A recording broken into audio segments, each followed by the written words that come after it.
గలను అంటే దానికి మళ్ళీ ఏం చేస్తే సాల్వ్ అవుతుంది, ఏం చేస్తే సాల్వ్ అవ్వదు. సో నేను చేయగలుగుతాను. నువ్వు చెప్పేది extremely general and superficial and worldly.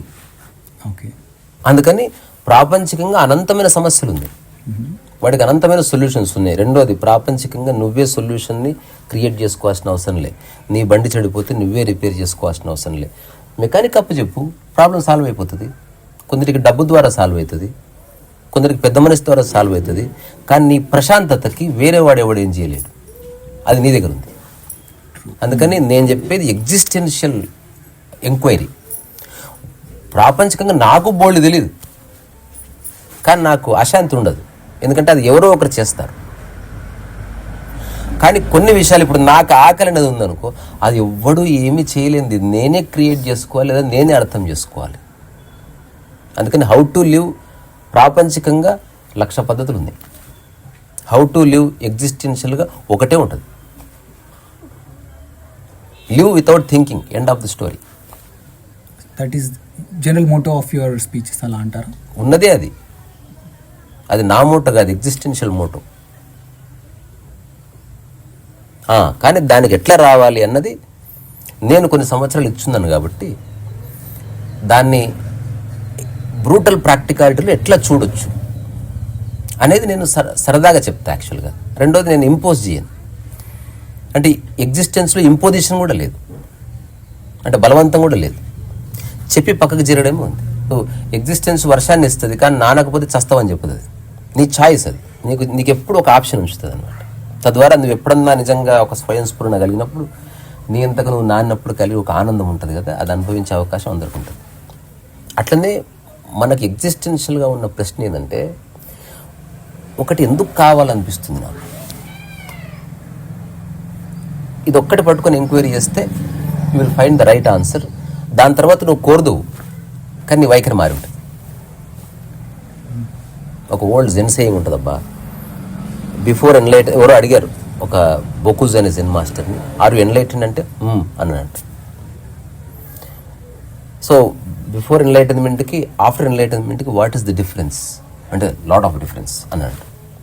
Could you please describe? Of course. ఇప్పుడు ఆ స్టేట్మెంట్ ప్రపంచంలో చాలా ఫేమస్ స్టేట్మెంట్, ఎందుకంటే అది ఆక్సిమోరాన్ అండ్ అబ్సర్డ్.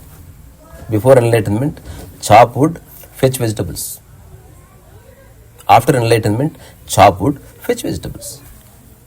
పని మారలే, వైఖరి మారిందని చెప్పి.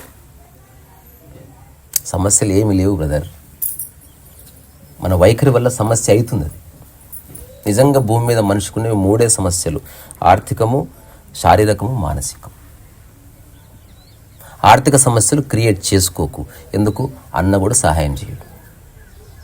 ఇది ప్రికాషన్ అనమాట, కాషన్, హెచ్చరిక. ఆర్థిక సమస్యల్లోకి ఎంటరే కాకు, సాదాసీదా జీవితాన్ని, మినిమలిస్టిక్ జీవితాన్ని అలవాటు చేసుకో.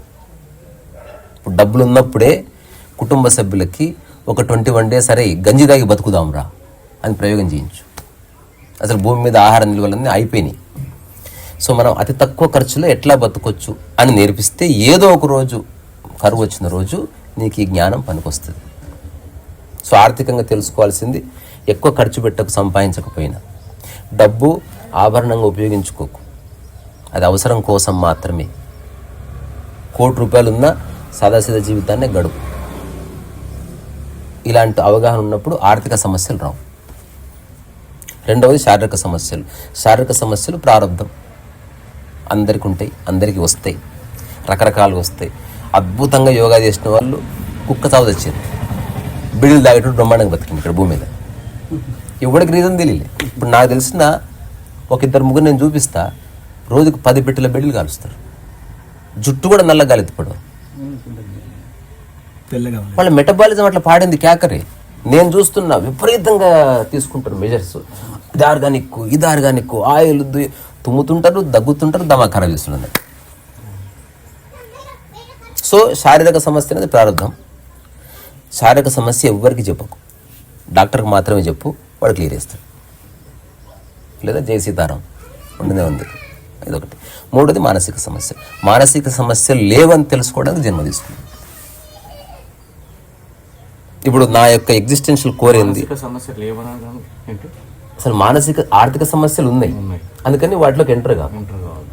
శారీరక సమస్యలు ఖచ్చితంగా ఉంటాయి. అవి డాక్టర్కి మాత్రమే చెప్పు, ఎవరి సానుభూతి కోరుకోకు. అంటే కొన్ని శారీరకమైన సమస్యలు రాకుండా ముందుగా మనం జాగ్రత్త పడుతూ నువ్వు ఏమి చేసినా వస్తుంది. ఇప్పుడు సైకిల్ అంతే. ఇప్పుడు నేను గమనించింది ఏంది, ఎవడైతే నాకేమన్నా అవుతుందేమని భయపడుతున్నాడు కదా వాడికి ఎక్కువ రోగాలు వస్తున్నాయి. ఎవడైతే ఎగ్జిస్టెన్స్ని యాక్సెప్ట్ చేసిన, అంటే ఎండని ఎండగా చెమటని చెమటగా అంగీకరించిండో శరీరం తొందరగా సర్దుకుంటుంది. అంటే ఆకలి వేసినప్పుడే తిని నేను చెప్పేది రోగాల గురించి. ఇప్పుడు తుమ్ము వచ్చింది, వాడు హాయిగా తుమ్ముతున్నాడు అంతే, వాడు నాకెందుకు తుమ్ము వచ్చింది ఆలోచిస్తలేడు. ఇంతే తేడా. నాకెందుకు తుమ్ములు వస్తున్నాయి, చూసినావా ఎట్లా తుమ్ములు వస్తున్నాయంటే వీడు శారీరక సమస్యని మెల్లగా మానసికంగా మార్చేస్తున్నాడు కదా. ఇది వెరీ డేంజరస్. అందుకని మానసిక సమస్యలు లేవు అని తెలుసుకోవడమే జ్ఞానోదయం. ఇప్పుడు రామకృష్ణ పరమహంసకి చివరి దశలో క్యాన్సర్ వచ్చింది, అటువంటి వ్యాధి ఏదో వచ్చింది. రమణ మహర్షికి సర్కోమా వచ్చింది. ఆల్బర్ట్ ఐన్స్టీన్ ఒకనొక వ్యాధితో చచ్చిపోయాడు. కొందరు గొప్ప గొప్ప గురువులు మోకాళ్ళ నొప్పులు కీళ్ళ నొప్పులతో దొగ్గుతూ చచ్చిపోయారు. కానీ వాళ్ళు ఎప్పుడు బాధపడలేదు, ముఖం మీద కొంచెం కూడా చిరునవ్వు పోకుండా చూసుకున్నారు. ఎందుకో తెలుసా, శరీరానికి ఆ ధర్మం ఉంది నాయన, నాకేం ప్రాబ్లం అని చెప్పారు. కొన్ని ప్రారంభంతో మనకు తెలియకుండా వచ్చినా మనం మనసుని అదే అంటుంది. దేన్ని సైకలాజికల్ సమస్యగా మార్చుకోకుండా ఉండాలంటేనే అప్పుడు ఆధ్యాత్మికత అవసరమైంది. The real core of spirituality not turning any problem into a psychological problem. మిగతావి నీ చేతిలో లేవు. నువ్వు ఎంత కేర్ తీసుకో, ఇప్పుడే వాతావరణంలో చిన్న చేంజ్ వచ్చింది, దీనికి సరిది వచ్చేస్తుంది. ఎందుకంటే లోపల ఉన్న అణువు చల్లదనాన్ని పీల్చుకొని నీ ముక్కు మెల్లగా దిప్పట వచ్చేస్తుంది. You don't even know. నువ్వు ఎట్లా అది పెట్టుకుంటా ఇది పెట్టుకుంటా కుదరదు అది. అందుకని బీ ప్రిపేర్డ్. బాడీ అన్నప్పుడు సమస్య వస్తుంది, కానీ దాన్ని సమస్యగా మార్చకు. మానసికంగా మార్చా ఎక్కువ అవుతుంది. నేను చూసిన చాలా బోల్డ్ కేసెస్. మా బుచ్చారెడ్డి గారు డెత్ బెడ్ మీద ఉండి కూడా మానసికంగా సమస్యగా మార్చుకోలేదు ఆయన. ఒక చిన్న సమస్యను కూడా తన సైకలాజికల్ సమస్యగా మార్చుకుంటాడు. సైకలాజికల్ సమస్యలకి మందులు లేవు. ఇట్స్ ఎ పెయిన్ కదా. ఇన్ కేస్ అంటే ఇప్పుడు నాకు దెబ్బ తగిలింది, అది నాకు నొప్పి వస్తుంది. శారీరక పరంగా మాత్రమే నొప్పి వస్తుంది. అరిస్తే నొప్పి, నోరు అరవని, నువ్వు అరవకు. నేను నా నోరు two different. Absolutely. How can I feel that తెలుస్తుంది. అందుకే అది చెప్పడానికి నేను ట్రై చేస్తున్నా. ఒక్కసారి తెలిస్తే, ఇప్పుడు ఉదాహరణకు సైకిల్ ఉంది, దాంట్లో కూడా ఒక బ్యాలెన్స్ అయితే ఉంది కదా నీకు సైకిల్కి మధ్యన, హఠాత్తుగా తెలియదు. కానీ ఒక 10 రోజులు అటు ఇటు ఫస్ట్లో ఇట్లా పట్టుకుంటే ఇట్లా సైకిల్ అని కిందికి దోస్తుంది. అతను నువ్వు సైకిల్ ఎక్కి ఇట్లా కూడా సైకిల్ కింద పడదు. ఏదో ఒక సయోధ్య కుదిరి బ్యాలెన్స్ ఎస్టాబ్లిష్ అయింది. బ్యాలెన్స్ అనేది నాన్ ఎగ్జిస్టెన్షియల్. పడవు. ఒక్కసారి సైకిల్ వచ్చినాక నేను 1 2 3 అంటే పడమంటే పడని అది body. So that is upon practice. అందుకని ఇది ప్రాక్టీస్ కాకుండా పే అటెన్షన్, బీ అవేర్ అన్నమాట. ఇప్పుడు నెక్స్ట్ ఎప్పుడన్నా నేను కోరుకుంటుందా, నువ్వు ఓకే అంటే ఆ కోరిక నేను కోరుతా. ఒక చిన్న జ్వరం ఏదన్నా రాని, చిన్న జ్వరం అంటే హెడేక్ కానీ సర్ది కానీ, మొట్టమొదటిసారి నువ్వేమి చేయకు. ఇంత నువ్వు చేయవలసింది అంటే దాన్ని కాంప్లైంట్ చేయకు, దాన్ని సరి కూడా చేయకు. శరీర ధర్మానికి వదిలేయి, నువ్వు పక్కకు చేరు. Don't interfere. నేను అంటుంది చిన్న ప్రాబ్లం, హెడేక్. అందుకే ముందే నేను చాలా కాన్షియస్ గా నా విషయం నేను వ్యక్తపరిచిన. నేను ఎప్పుడు నయంగా ఎయిడ్స్ రానంటలేను, అది నా చేతులు లేదు. నేను చెప్పేది స్వాభావికంగా వచ్చే చిన్న చిన్న సమస్యలకు కూడా మనం బెంబేలెత్తిపోతున్నాం. ఇప్పుడు ఓ చిన్న ఎవరో మనకు చెప్పినట్టు వినకపోతే పరిచయం అయిపోతున్నాం మనం. అంటే ఎంత వీక్ మైండ్ చెప్పు మనది. అంటే maybe we are teaching them also, right? అంటే ఇప్పుడు మా ఇంట్లో ఇప్పుడు మీరు చెప్పినట్టు వినకపోతే బాధపడుతున్నాం అని అన్నారు కదా. మా ఇంట్లో మా వాళ్ళ పిల్లలు ఉన్నారు, సో వాళ్ళు ఏదో పని చేశారు. We expected them to do in a different way. నువ్వు ఏదన్నా చెప్పు, నువ్వు బాధపడకు. బాధపడడం ఇన్ ద సెన్స్ ఎక్స్ప్రెసింగ్, కోపంగా చెప్తున్నారు. నేను మళ్ళీ చెప్తున్నా, నువ్వు ఎట్లన్నా చెప్పు, కానీ నువ్వు అది నీ సమస్యగా మార్చుకో. ఉదాహరణకి to show them the anger is fine, but not impact ఉత్తమమైన చేస్ట్ అన్నట్టు. కోపం ఎక్స్ప్రెస్ చేయడం అన్నది యాజ్ ఏ యాక్ట్ గా, అదే ఫర్ టైం బీయింగ్, అది నువ్వు వేషన్ లాగా వేసుకొని వదిలేసావు. నిజంగా కోపడితే సమస్య క్లియర్ కాదు, నువ్వు సంకనాకపోతావు కదా. నిన్నొచ్చి పట్టుకుంది మనం కోపం చేస్తున్నాము అని, నిజంగా మన లోపల కోపం నటిస్తున్నాం అనేది మనకు తెలుసు. నేను ఎప్పుడో చాలా రోజుల క్రితం చదివిన జోక్ ఉంది ఒకటి. బస్ స్టాండ్లో ఇద్దరు కూర్చున్నారంట, బస్సు కోసం వెయిటింగ్. ఇతను ఇట్లా ముక్కు నలుపుకుంటూ తన విషయాలన్నీ చెప్పాడు. ఆ పక్క వ్యక్తి హాయిగా విన్నాడు. మీతో మాట్లాడుతుంటే తలలో పట్టి ఎగిరిపోయిందండి అని అంట. నాకు పట్టుకుందండి అన్న. ట్రాన్స్ఫర్ తీసుకున్నాడు.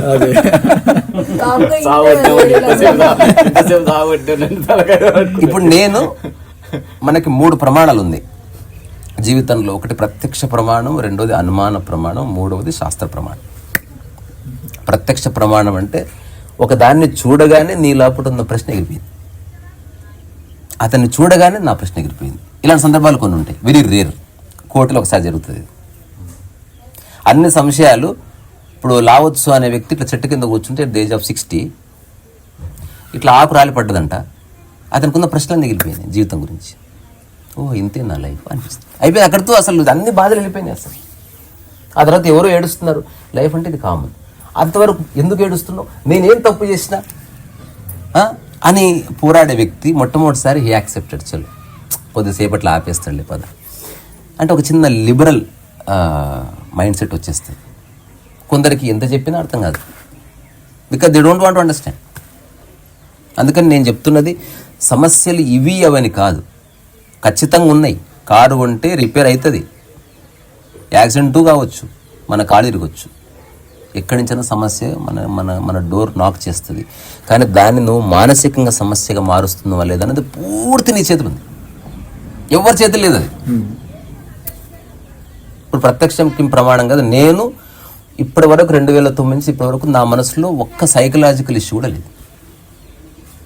నా చుట్టూ సమస్యలు లేవని కాదు, బోల్డ్ ఉన్నాయి. నన్ను తిట్టే వాళ్ళు ఉన్నారు, లేకపోతే నేనంటే నచ్చని వాళ్ళు ఉన్నారు.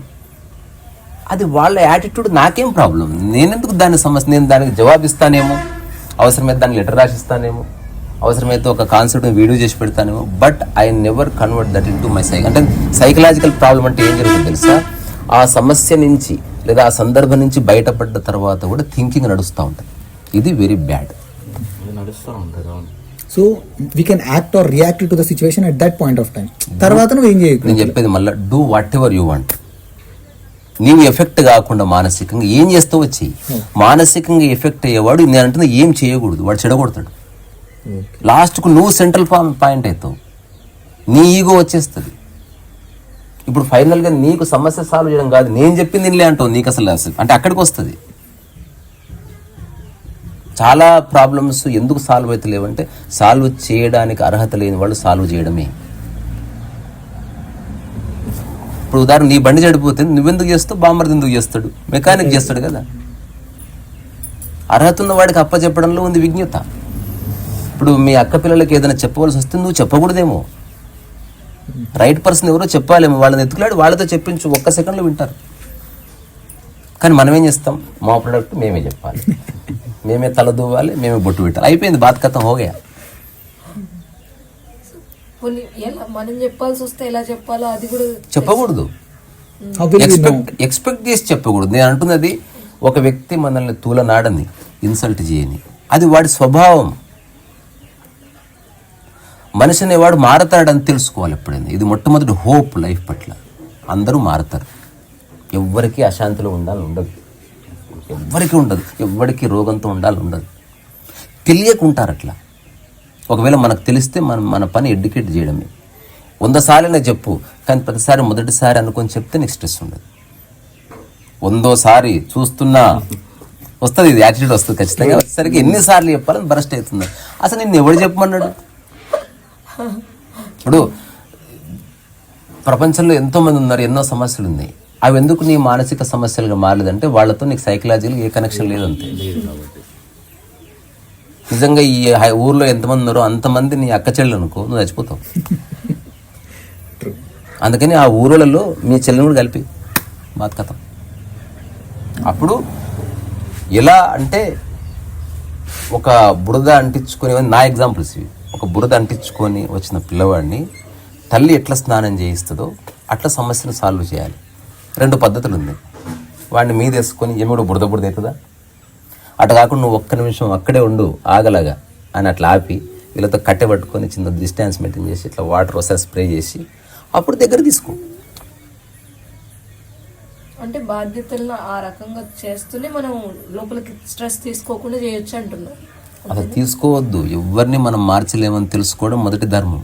మన వాళ్ళు ఎవరన్నా మారితే మన అదృష్టం తప్ప అంతకు మించి మనదేం లేదు. బట్ వాడికి మారాలని లేదన్నప్పుడు నువ్వు ఎట్లా మారుస్తావు? బట్ వాళ్ళ వల్ల మన ఇంపాక్ట్ ఉంటుంది, మన పైన ఇంపాక్ట్. నేను అంటున్నా ఏమైనా సైకలాజికల్ ఇంపాక్ట్ లేకుండా ఒక పద్ధతి ఉంది, ఫిగర్ ఇట్ అవుట్. నేను అంటుంది ఇప్పటికిప్పుడు నీకు అర్థమయ్యే అవకాశం లేదు. నేను అంటుంది 3 ఏళ్ళు పట్టండి, నెక్స్ట్ 50 ఏళ్ళు చాలా బాగుంటుంది. అప్పుడు నువ్వు అన్నీ చేయొచ్చు. నేను ఇచ్చిన ఎగ్జాంపులే, అందరూ హోలీ ఆడతారు, ఎందుకో చెప్పు? రంగులు పూసుకుంటారు. బై అంటే పండగ ఆస్పెక్ట్లో చెప్పకు, ఇందులో ఒక సైకలాజికల్ ఫినామినా కూడా ఉంది, ఒక అండర్స్టాండింగ్, డీప్ రూటెడ్ అండర్స్టాండింగ్ అందరికీ. కలర్స్ ప్రిపేర్ అయ్యి అది హోలీ రంగులు పూసుకోవాలని ప్రిపేర్ అయ్యి ఉంటారు కాబట్టి అది కూడా ఓకే. అవన్నీ కడిగితే పోతే అని తెలుసు. ఇప్పుడు ఎవడన్నా ఒక కంపెనీ ఒక్కసారి చల్లుకుంటే 50 ఏళ్ళ వరకు పోవని చెప్పి ఎవడన్నా కొనుక్కుంటాడు చూద్దాం. హోలీ అంటే అర్థమైంది, నువ్వు పూసుకున్నా పూసుకోనట్టే, అంటే నీ ఒరిజినల్ స్టేట్ డిస్టర్బ్ కాకుండా. అందుకే ఏం చెప్తారు, ఒక్కటి చెప్తారు, కళ్ళలో వేసుకోవద్దు. ఎందుకంటున్నారు, కళ్ళు పోయే ప్రమాదం, నోట్లో పడకుండా చూసుకోండి. ఆడొద్దని ఎవరు చెప్తలేరు. చర్మానికి అంటితే స్నానం చేస్తే పోతుందని తెలుస్తుంది. అదే మన ఊర్లో వికృతమైన హోలీ ఆడిన రోజులుంది. కొందరు కందెన పోయడాలు. ఒకసారి మా మామయ్య వాళ్ళ కంపెనీలో ఒక రకమైన రంగు ఉంటుంది, ఈ బస్తాలకి రాస్తారు నెంబర్స్. అది వర్షం అది నాకు ఇట్లా గుడిగల్లాగా దొరుకుతాయి. నేను మా మామని అడిగి తెచ్చుకున్నా. ఏం చేస్తారా అంటే, నాకేదో ఐడియా, ఎవిల్ మైండ్. హోలీ వరకు నేను దాన్ని ఎంత భద్రంగా దాచిపెట్టిన, ఎవరికి కంటపడకుండా. అందరూ అసలు వాటర్ ఎట్లా చల్లుకుంటున్నారు, ఒక ఏమైనా ఎగ్జైట్మెంట్ ఉంది. అప్పుడు ఒకడికి ఏం చేసిన, వాడికి చేతులు ఇచ్చి, నేను ఇచ్చినట్టు తెలియదు, అంత గుంపులో నేను చేయలే, వాడి కలర్ ఎత్తుకులాడితే చేయలే పెట్టేసిన. వాడు రాసుకుని, వాడు మొహానికి రాసుకున్నాడు, ఇంకోటికి ఎదురు రాసేసిండు, హోలీ అయిపోయింది.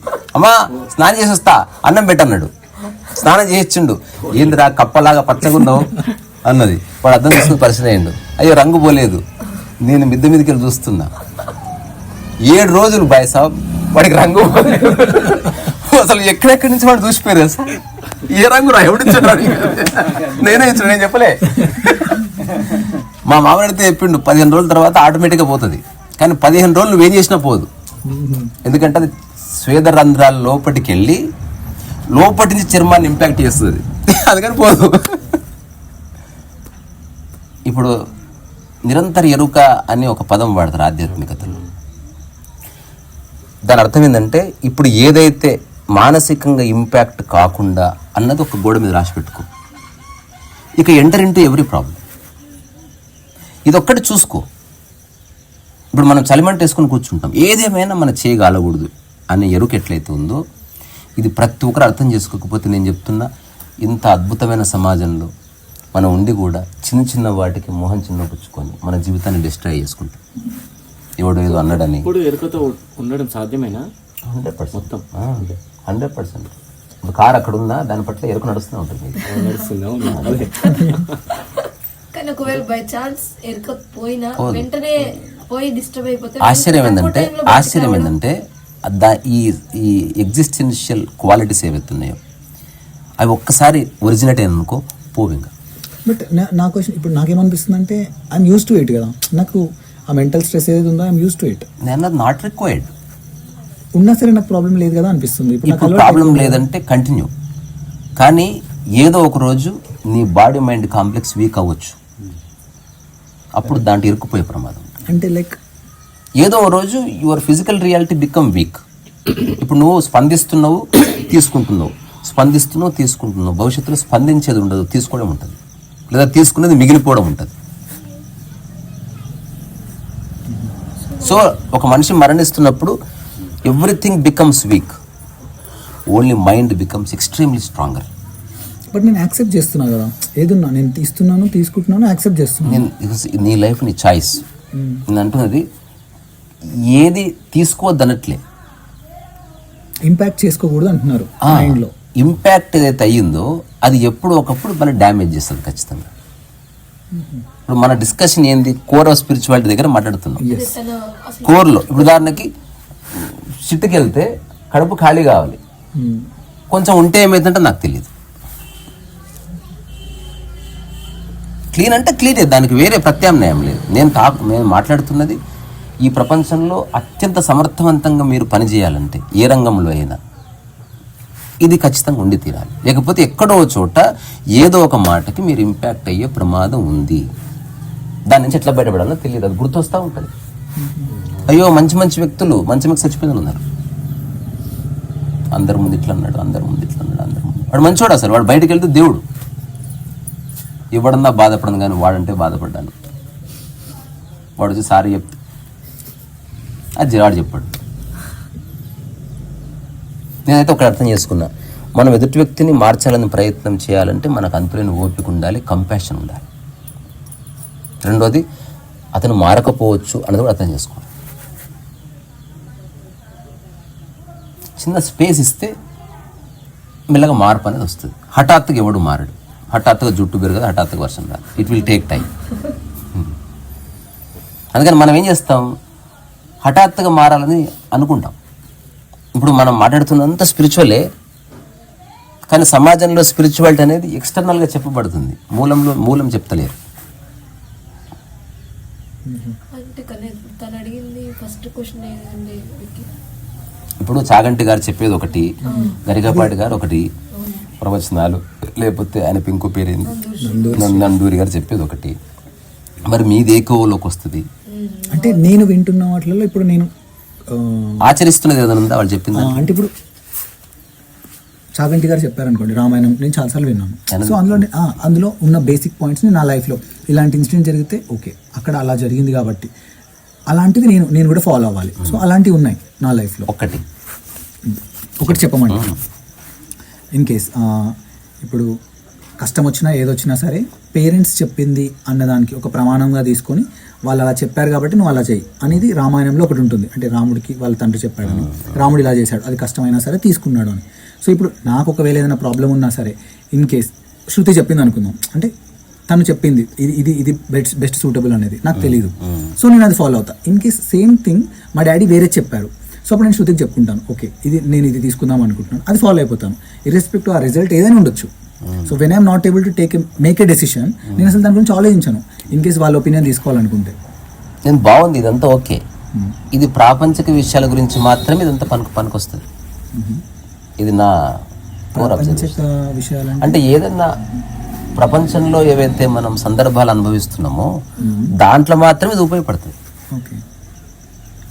నువ్వు అల్టిమేట్ ఒక్కడే ఉన్నావు భూమి మీద, అప్పుడు ఎవరిది ఉపయోగపడదు, నీ అండర్స్టాండింగ్ ఉపయోగపడుతుంది. ఉదాహరణకి రాత్రిపూట ఇటు తిరిగి పడుకోవాలా అటు తిరిగి పడుకోవాలా, ఎంతసేపు బోర్లో పడుకోవాలని ఎవరు చెప్తారు? నాకు కన్వీనియంట్ అది. సో ఓవరాల్గా కొన్ని నీలో పుట్టవలసింది. కానీ మరి ఇప్పుడు చాగంటి గారైనా గరికపాటి గారైనా ఇంకెవరైనా భక్తి రిలేటెడ్ డివోషనల్లో చెప్తే దానివల్ల సత్ప్రవర్తన ఒక మంచి దీని వైపు అయితే ఒక వస్తుంది, జనాలపైన అయ్యో ఖచ్చితంగా ఉంటుంది. నేను ఉండదని ఎందుకంటే డిసిప్లిన్ అనేది కానీ నేను అంటున్నది మళ్ళీ అందులో ఒక రకమైన ఫియర్ కూడా ఉంటుంది అంటుంది. అంటే అది కండిషనింగ్ వాట్స్ ఎవర్. ఇప్పుడు ఒక వ్యక్తి వల్ల ఇన్ఫ్లుయెన్స్ అయిన మైండ్ మళ్ళీ ఇంకో వ్యక్తి వల్ల కూడా ఇన్ఫ్లుయెన్స్ అవ్వచ్చు. నేను అంటున్నది go beyond all influences, find out your own reality. ఇప్పుడు సత్ప్రవర్తన అన్నది బాడీకి సంబంధించిందా మైండ్కి సంబంధించిందా? వేరే వాళ్ళకి సంబంధించింది. అంటే నేను డిసిప్లిన్ ఉన్నాను వాళ్ళే చెప్పాలి. నేను చెప్పి ఎవరు లేరు భూమి మీద, నువ్వు ఒక్కడే ఉన్నావు అనుకో, ప్రవర్తన అనుకో, then there is no point. అసలు అదేం లేదు, నా ఫీలింగ్ ఓకే, నేను నా సాటిస్ఫాక్షన్ అనుకుంటున్నాం. కానీ మనం ఎవరిని లెక్కలోకి నిజంగా తీసుకోవట్లే. మన చుట్టూ ఉన్న 5-6 మందిని లెక్కలోకి తీసుకుని జీవితాన్ని నిర్మిస్తున్నాం. అక్కడక్కడే కొట్టుకుంటున్నాం మనం. నేను అంటున్నది కొంతసేపు వాళ్ళని కూడా పక్కకు జరుపు, థింక్ ఇండిపెండెంట్లీ, ఇంతే నేను చెప్తున్నది. కానీ కొన్ని ఇన్ఫ్లుయెన్స్ చేస్తారు, గరికపాటి కానీ ఇప్పుడు వీళ్ళు కానీ ఇన్ఫ్లుయెన్స్ చేస్తారంటే ఇప్పుడు చిన్న ఒక సెంటెన్స్ చెప్తారు. నేను రీసెంట్గా ఉన్నా, అందరూ బాగుండాలి అందులో మనం ఉండాలని నువ్వు లేకపోతే అందరు బాగుంటారు అంటాడు. యాక్చువల్లీ అప్పటి వరకు అంటే క్రిటిక్స్ ఎట్లా అంటే అప్పటి వరకు అందరూ అవును కదా ఈ లైన్ బాగుంది అంటారు, ఆయన చెప్పే వరకు అవును కదా ఈయన చెప్పింది కూడా కరెక్ట్, నువ్వే బ్యాడ్ ఫెలో కాబట్టి బాగున్నది అని అంట. అంటే ఇప్పుడు కొన్ని చెప్తారు కదా, 1 year ఎవరు వదిలేయమన్నారు, ఏది చనిపోతే 1 year ఇల్లు వదిలేయమన్నారు. అంటే ఎక్కడ రాసింది అని నేను ఒక మాట ఆయన చెప్పనా, చెప్తాడు కాబట్టి బయట నుంచి వచ్చే ఏవైతే మాటలు ఉన్నాయో అది ఎప్పటికీ నీకు 100% ప్రశాంతతని ఇవ్వవు. ఎందుకంటే ఒక్కొక్కరు ఒక్కొక్కటి చెప్తారు. చెప్తారు అంతే. నాకు లిమిట్స్ ఉన్నాయి కదా. ఇప్పుడు నాకు ఒక సర్కిల్ ఉంది. అంటే ఇప్పుడు నేను ఎవరో చెప్పింది ఎందుకు వింటాను, నాకు యాక్సెప్టబుల్ ఉండాలి. ఇప్పుడు మీరు చెప్పారు, నేను బిలీవ్ చేశాను, okay he might be the right person అని. సో ఇప్పుడు నేను వింటున్నాను, it is not sure that I follow you. మా డాడీ చెప్పారు నెవర్ ఫాలో ఎనీబడి. నేను చెప్పేది ఏంటంటే ఎవ్వరు నిజంగా జీవన్ముక్తి అంటే ఇప్పుడు నేను చెప్పిన మానసికంగా ఇంపాక్ట్ లేని స్థితి, అది ఒరిజినేట్ కావాలంటే ఎవరిని ఫాలో కాకూడదు. But that will impact others కదా. ఇప్పుడు మన ఎగ్జాంపుల్ మీరు ఇలా ఉన్నారు, ఒకవేళ మీ మదర్కి ఫాదర్కి నచ్చలేదు అనుకుందాం, అప్పుడు నీకు భాష ఎందుకు ఉంది, వాళ్ళు ఎందుకు అర్థం చేసుకోవాలి? అరే నువ్వు అర్థం చేసుకోవడం నువ్వెందుకు అనుకుంటున్నావు? నేను ఫస్ట్ చెప్పిందే అది. మన వల్ల ఒకరు మారరు, మనం చెప్పింది ఒకరికి అర్థం కాదు. You are here to live your life. అలాగని నువ్వేం సంఘ విద్రోహ కార్యక్రమాలు తుపాకి పట్టుకొని తిరుగుతలేవు. జస్ట్ ఇప్పుడు నేను జుట్టు పెంచుకున్నా, మా అమ్మకు నచ్చలేదు అనుకో, నేను దాన్ని అజ్ఞానంగా చూస్తా. అంటే ఆమె దృష్టి ఇంకా నా జుట్టు మీదనే పాడైంది. వారి నుంచి బయటపడాలని చెప్తాను నేను. ఇక్కడ ఓన్లీ పెద్దవాళ్ళకి అంత తెలుసు అని అంత స్టూపిడిటీ నాకేం లేదు. పెద్దవాళ్ళకి తెలియని చాలా ఉంది, అది చెప్పవలసిన బాధ్యత మీకు కూడా ఉంది. ఇప్పుడు కంప్యూటర్ గురించి అమ్మకు తెలియదు, ఆ టైంలో అమ్మ చెప్పింది ఎట్లా వింటాం? తెలియంది అమ్మకు తెలియదు అంతే. అమ్మ అనే గౌరవం ప్రేమ వేరు, అమ్మ నాలెడ్జ్ బేస్ వేరు. అందుకని మనం విషయంగా చూస్తే ఎవరిని ఎలా ఉంచాలో, ఎవరితో ఎలా కమ్యూనికేట్ అవ్వాలనేది సందర్భం నిర్ణయిస్తుంది. అంత జ్ఞానం కూడా మనకు ఉండకపోవచ్చు కదా. ఇప్పుడు కంప్యూటర్ అనేది చాలా బేసిక్ థింగ్, మనకు అర్థమైపోయింది. నేను చెప్పేది ఎక్స్టర్నల్ గా, అంటే ఇప్పుడు మన అమ్మని ప్రమాణంగా అమ్మకు నచ్చలేదంటే నేను అంటున్నా అసలు వేరే వాళ్ళ మీద దృష్టి ఉండిన స్థితికి రావాలి. ఇప్పుడు మా అబ్బాయి తాను ఏం చేస్తున్నాడో తనకు తెలుసు, he is in all his senses అని చెప్పడం నిజమైన మాతృత్వం అంటుంది. అంటే నిరంతరం చచ్చిపోయే వరకు ఏదో ఒకటి చెప్తూ ఉన్నావు అనుకో, you have misunderstood life completely. ఒక టైంలో చెప్పడం ఆపేసి, అరే నీకు జీవితం అర్థమైంది కాబట్టి ఇక మీద స్వయం స్ఫురణలో జీవించి బెట చెప్పాలి. ఇప్పుడు డ్రైవింగ్ క్లాస్కి వెళ్తావు, 50 ఏళ్ళు చెప్తారా ఏంది? విమానం క్లాసే 3 నెలల పూర్తి అవుతుంది, ఇదేం లైఫ్ క్లాసు? పోనీ నేను ఒక మాట చెప్పనా, అసలు వాళ్ళు ఏం చెప్పాలనుకుంటారు పేపర్ మీద రాసి ఇవ్వను, నాకు తెలిసి ఏ స్పష్టత లేదు. నోటికి వచ్చింది బాగుతున్నారు ఈ జీవితం పేరు మీద. ఒక్కటి చెప్పు, అది ఆచరించి చూస్తా. ఇప్పుడు మదర్ ఏం కోరుకోవాలి, నువ్వు ఏం చేస్తావో ఏం చేయవో ఎంత సంపాదిస్తావో నాకు తెలియదురా, కానీ ప్రశాంతంగా ఉంది బేట. ఇది రియల్ ప్రేమతత్వం. అది డబ్బు ఉండొచ్చు ఉండకపోవచ్చు, ఒక వ్యక్తి నీకు నచ్చొచ్చు నచ్చకపోవచ్చు, నిన్ను ఒకటి మెచ్చొచ్చు మెచ్చకపోవచ్చు, అది కాదురా ఇంపార్టెంట్. నువ్వు కామన్ కంపోజ్డ్గా ఉండు, లైఫ్ లీడ్ చేయి. ఇది ఒక మంచి టీచింగ్, ఇది ఆచరించడానికి ఉపయుక్తమైనది. అంతేగాని జుట్టు గురించి, స్నానం చేయలేదని లెక్చర్స్ ఇచ్చి, బట్టలు చక్కగా వేసుకొని లెక్చర్స్ ఇచ్చి, చెప్పులు ఇట్లా ప్రతిదానికి లెక్చర్స్ ఇస్తూ పోయినావు అనుకో, అసలు ఇంపాసిబుల్ టు ఫాలో ఎనీబడి. మొన్న నేను మన ఫ్రెండ్స్తో మాట్లాడినప్పుడు ఆవిడ యూఎస్ నుండి వచ్చింది. వాళ్ళ నాన్నగారు ఇక్కడ ఒక్కరే ఉంటారు, వీళ్ళేమో అందరూ అక్కడ ఉంటారు. వాళ్ళ పిల్లలకి అక్కడే జాబ్స్ వచ్చేస్తే ఎప్పుడో వస్తారు కొన్నేళ్ళతో. అయితే నేను వాళ్ళిద్దరూ యూఎస్ నుండి వచ్చిన ఫ్రెండ్సే. మరి మీ పేరెంట్స్ ఇక్కడ, మీరు అక్కడ అంటే ఏం చేస్తాం, వీళ్ళే యూఎస్కి వెళ్ళాలి మీరు, యూఎస్కి వెళ్ళాలి మీరు, అక్కడే సెటిల్ అవ్వాలి మీరు, అక్కడే సెటిల్ అవ్వాలి మీరు అని వీళ్ళు అదే చెప్పి చెప్పి చెప్పి పెంచారంట. ఇప్పుడు ఆ చెప్పి పెంచిన పేరెంట్స్ ఒంటరిగా ఉన్నారు. ఇప్పుడు మేమేం చేయాలి, అక్కడ వెళ్ళి వాళ్ళన్నట్టే సెటిల్ అయినాం, మా పిల్లల ఉద్యోగాలు అక్కడ. ఇప్పుడు అక్కడికి ఇక్కడికి మేమేం చేయలేము, వీళ్ళు అక్కడ రాలేకపోతున్నారు, మేము ఇక్కడ రాలేకపోతున్నాం అని. అయితే ఇప్పుడు నేను చెప్పాలనుకున్నది జస్ట్ ఒక సినిమా రైటర్ రాసే డైలాగ్ కూడా బ్యూటిఫుల్గా ఉండొచ్చు, కానీ ఆచరణకు అందకపోవచ్చు. ఒక వ్యక్తి స్టేజ్ మీద ఇచ్చే ప్రసంగం ఉర్రు తొలగించవచ్చు, కానీ మనం ఆచరణకి అందకపోవచ్చు. ఒక వ్యక్తి సాదాసీదా మనిషి మామూలుగా చెప్పినట్టే ఉండొచ్చు, కానీ ఆచరించడం వల్ల జీవితం బాగుపడవచ్చు. సో మనల్ని ఎగ్జైట్ చేసే దాని గురించి, మనం నచ్చేది నచ్చంది దాని గురించి కాదు, అసలు what is the core of life అని ఆలోచిస్తే అందులో నాకు ప్రధానంగా కనిపించింది, ఈ భూమి మీద ఏది నువ్వు సృష్టించుకోలేదు, అంతా ప్రకృతిదే. ఓన్లీ ఈ బయట ఉన్న ప్రపంచంలో కొంత ఏరుకొని నీ మనసు క్రియేట్ చేసుకున్నావు, దానివల్ల నువ్వు సఫర్ అవుతావు. అందుకని దాని పట్ల నీ దృష్టి పెట్టు, దాన్ని క్లియర్ చేయి. కుటుంబ సభ్యులు, ఏ వ్యక్తికైనా ఇదే. ఇప్పుడు నేను చెప్పింది ఆచరణ యోగ్యమైనది, ఇంపాక్ట్ లేకుండా డీల్ చేయి, లేదా డీల్ చేయకు పక్కకు చేయి. You are not here to suffer. ఎవ్వడికి మాడుమొహం వేసుకొని బతకాలి ఉండదు. గంభీరంగా ఉండడం మన స్వభావం. ఇప్పుడు ఉదాహరణకు అడవిలో మీరు ఒంటరిగా 1 year ఉన్నారనుకోండి, you may not laugh, doesn't mean that you you will be sad. ఒక న్యూట్రాలిటీ వస్తుంది, ఒక సంయమనం వస్తుంది, ఒక pleasantness and calm and quietness వస్తుంది ఖచ్చితంగా. సరే వాడు అక్కడ ఉండి కూడా ఎవరి గురించి ఆలోచిస్తుంటే వాడు సఫర్ అవుతారు అనుకో. నేను చెప్పేది ఒక జెన్యూన్ మైండ్ గురించి. తర్వాత ఇంకొక ఆచరణాత్మకమైన అబ్జర్వేషన్ ఇది నేను పాటిస్తున్నా. నీ చుట్టూ 10 మంది ఉన్నారు, కుటుంబ సభ్యులే, వాళ్ళకి ఏం కావాలన్నా చూడు, వాళ్ళకి ఏదైనా చేయవలసి వస్తే చెయ్యి, కానీ వాళ్ళ గురించి ఆలోచించక ఎక్కువ. వాళ్ళని నీ నుంచి విముక్తి చెయ్యి. మనం చేయవలసిన గొప్ప ఘనకార్యం ఏదంటే సాటి మనిషిని మన నుంచి విముక్తి చేయడమే. స్కూల్ అదే చేస్తుంది, కాలేజ్ అదే చేస్తుంది, ఎవ్రీథింగ్ అదే చేస్తుంది. ఇప్పుడు ప్రవచనకారుడు 1 గంట సేపు మాట్లాడాడు, శుభం అని చెప్పిపోతున్నాడు, ఎందుకు విముక్తి చేస్తున్నాడు. ఎవడు భరించలేడు ఎవడిని. ఇప్పుడు 10-15 hours ప్రవచనం ఉంటే ఎవరు ఉంటారు? అందుకని మనం ఎదుటి వ్యక్తిని యాజ్ ఎ థాట్గా మైండ్లో క్యారీ చేయొద్దు అనేది నా అనుభవంగా చెప్తున్నా. ఇప్పుడు నిజంగా పీస్ 24 hours నువ్వు అనుభవించాలంటే అన్ని పనులు చేస్తూనే ఇదొక దగ్గర దారి. అన్ని పనులు చేస్తూనే ఒక ప్రశాంత స్థితి ఉంది, మనిషి మిస్ అయిపోయింది. ఉదాహరణకి సంపూర్ణ ఆరోగ్య స్థితి ఉంది కదా, కానీ అది మనకి ఏదో తుమ్ము దగ్గు ఏదో ఒకటి వస్తుంది, ఇది బాగానే ఉంది అనుకోని నేను చెప్పట్లేదు. ఒక్కసారన్నా ఆ సంపూర్ణ ఆరోగ్య స్థితి ఎట్లుంటుందో చూడు. ఎలా ఉంటుందంటే శరీరం గుర్తురాదు, దానికే సంపూర్ణ ఆరోగ్యం అని పేరు. డాక్టర్ ఇక్కడే ఉన్నాడు. తల గుర్తొస్తుందంటే తలనొప్పి ఉందని. వయసు పెరుగుతున్న కొద్దీ బాడీ ఎక్కువ గుర్తొస్తుంది. లేస్తే మోకాలు గుర్తొస్తుంది, కూర్చుంటే నడుము గుర్తొస్తుంది, తల తిప్పితే మెడ గుర్తొస్తుంది, చూస్తున్నప్పుడు కళ్ళు గుర్తొస్తాయి, ఏం కనబడదు. సో చిన్నపిల్లలకి అసలు బాడీ గుర్తుండదు. ఆరోగ్యం అంటే దాని అభావ స్థితి, అది లేనట్టు అనిపించదు. ఉంది, still you don't feel it. రెండవది మంచి మనసు అనుకో, నీకు ఏది గుర్తుండదు. గుర్తుండదంటే నాట్ యాజ్ ఇన్ఫర్మేషన్గా గుర్తుంటుంది, బట్ ఎమోషన్గా గుర్తుండాల్సిన అవసరం లేదు. ఒక గాయముగా, ఒక మరక గుర్తుండాల్సిన అవసరం లేదు. ఇప్పుడు నేను చెప్తున్నది ఎవరికి అర్థమవుతుందో కాదో నాకు తెలియదు. ఇది ఎగ్జిస్టెన్షియల్ కోర్. ఇప్పుడున్న సమస్త ప్రాణకోటిని మనం మనిషి యొక్క ఇంటర్వెన్షన్ లేకుండా నిరంతరం ప్రయాణం చేస్తున్నాయి. నక్షత్రాలు, సూర్యుడు, ఇవన్నీ చూస్తే ఏం తెలుస్తుంది?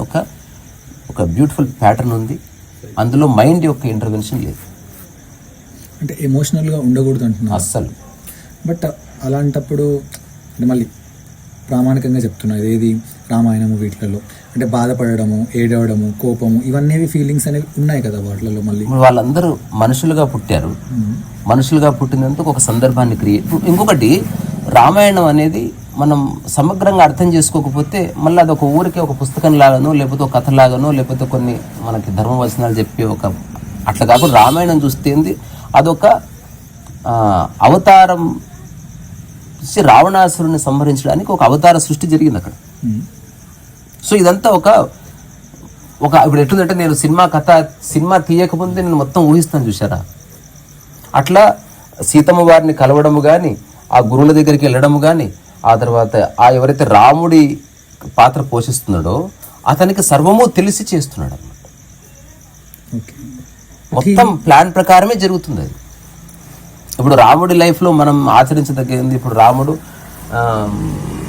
పొద్దున రామాన్ విగ్రహాన్ ధర్మ అంటే రాముడు ధర్మం అంటే ఎలా ఉంటుందంటే, రాముడి ఆకారం ఎలా ఉంటుందో అది నిలువెత్తు రూపమే ధర్మం. అంటే రాముడే ధర్మము. అంటే ఏం చేశాడు? అబద్ధం చెప్పలేదు, తండ్రి మాట పరిపాలించాడు.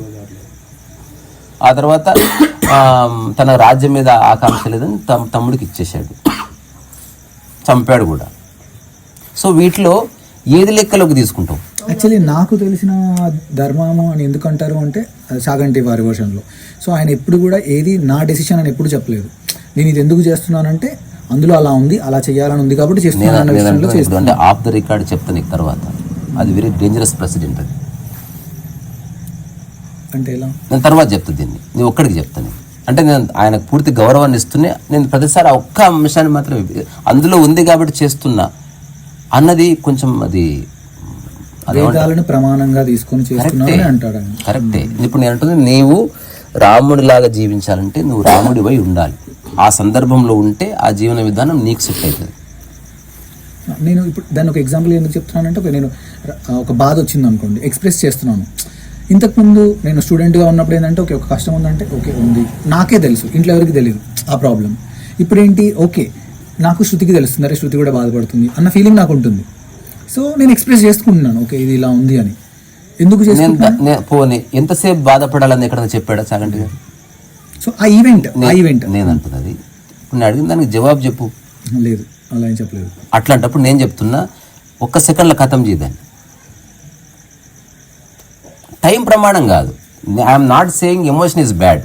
ఎమోషన్ టైంలో ఉండడం చాలా తప్పు. ఉదాహరణ నీ కోపం తప్పు కాదు, కానీ 10 hours కోపడ్డావు తప్పది కాదు. ఇప్పుడు సపోజ్ మిమ్మల్ని ఏ రీజన్ లేకుండా అకారణంగా మిమ్మల్ని తిట్టిన, సపోజ్ మ్యాన్ హ్యాండ్లింగ్ చేసినా మీకు కోపం రాదా? మ్యాన్ హ్యాండ్లింగ్ చేస్తే మూతి పండు రాలగొడతా.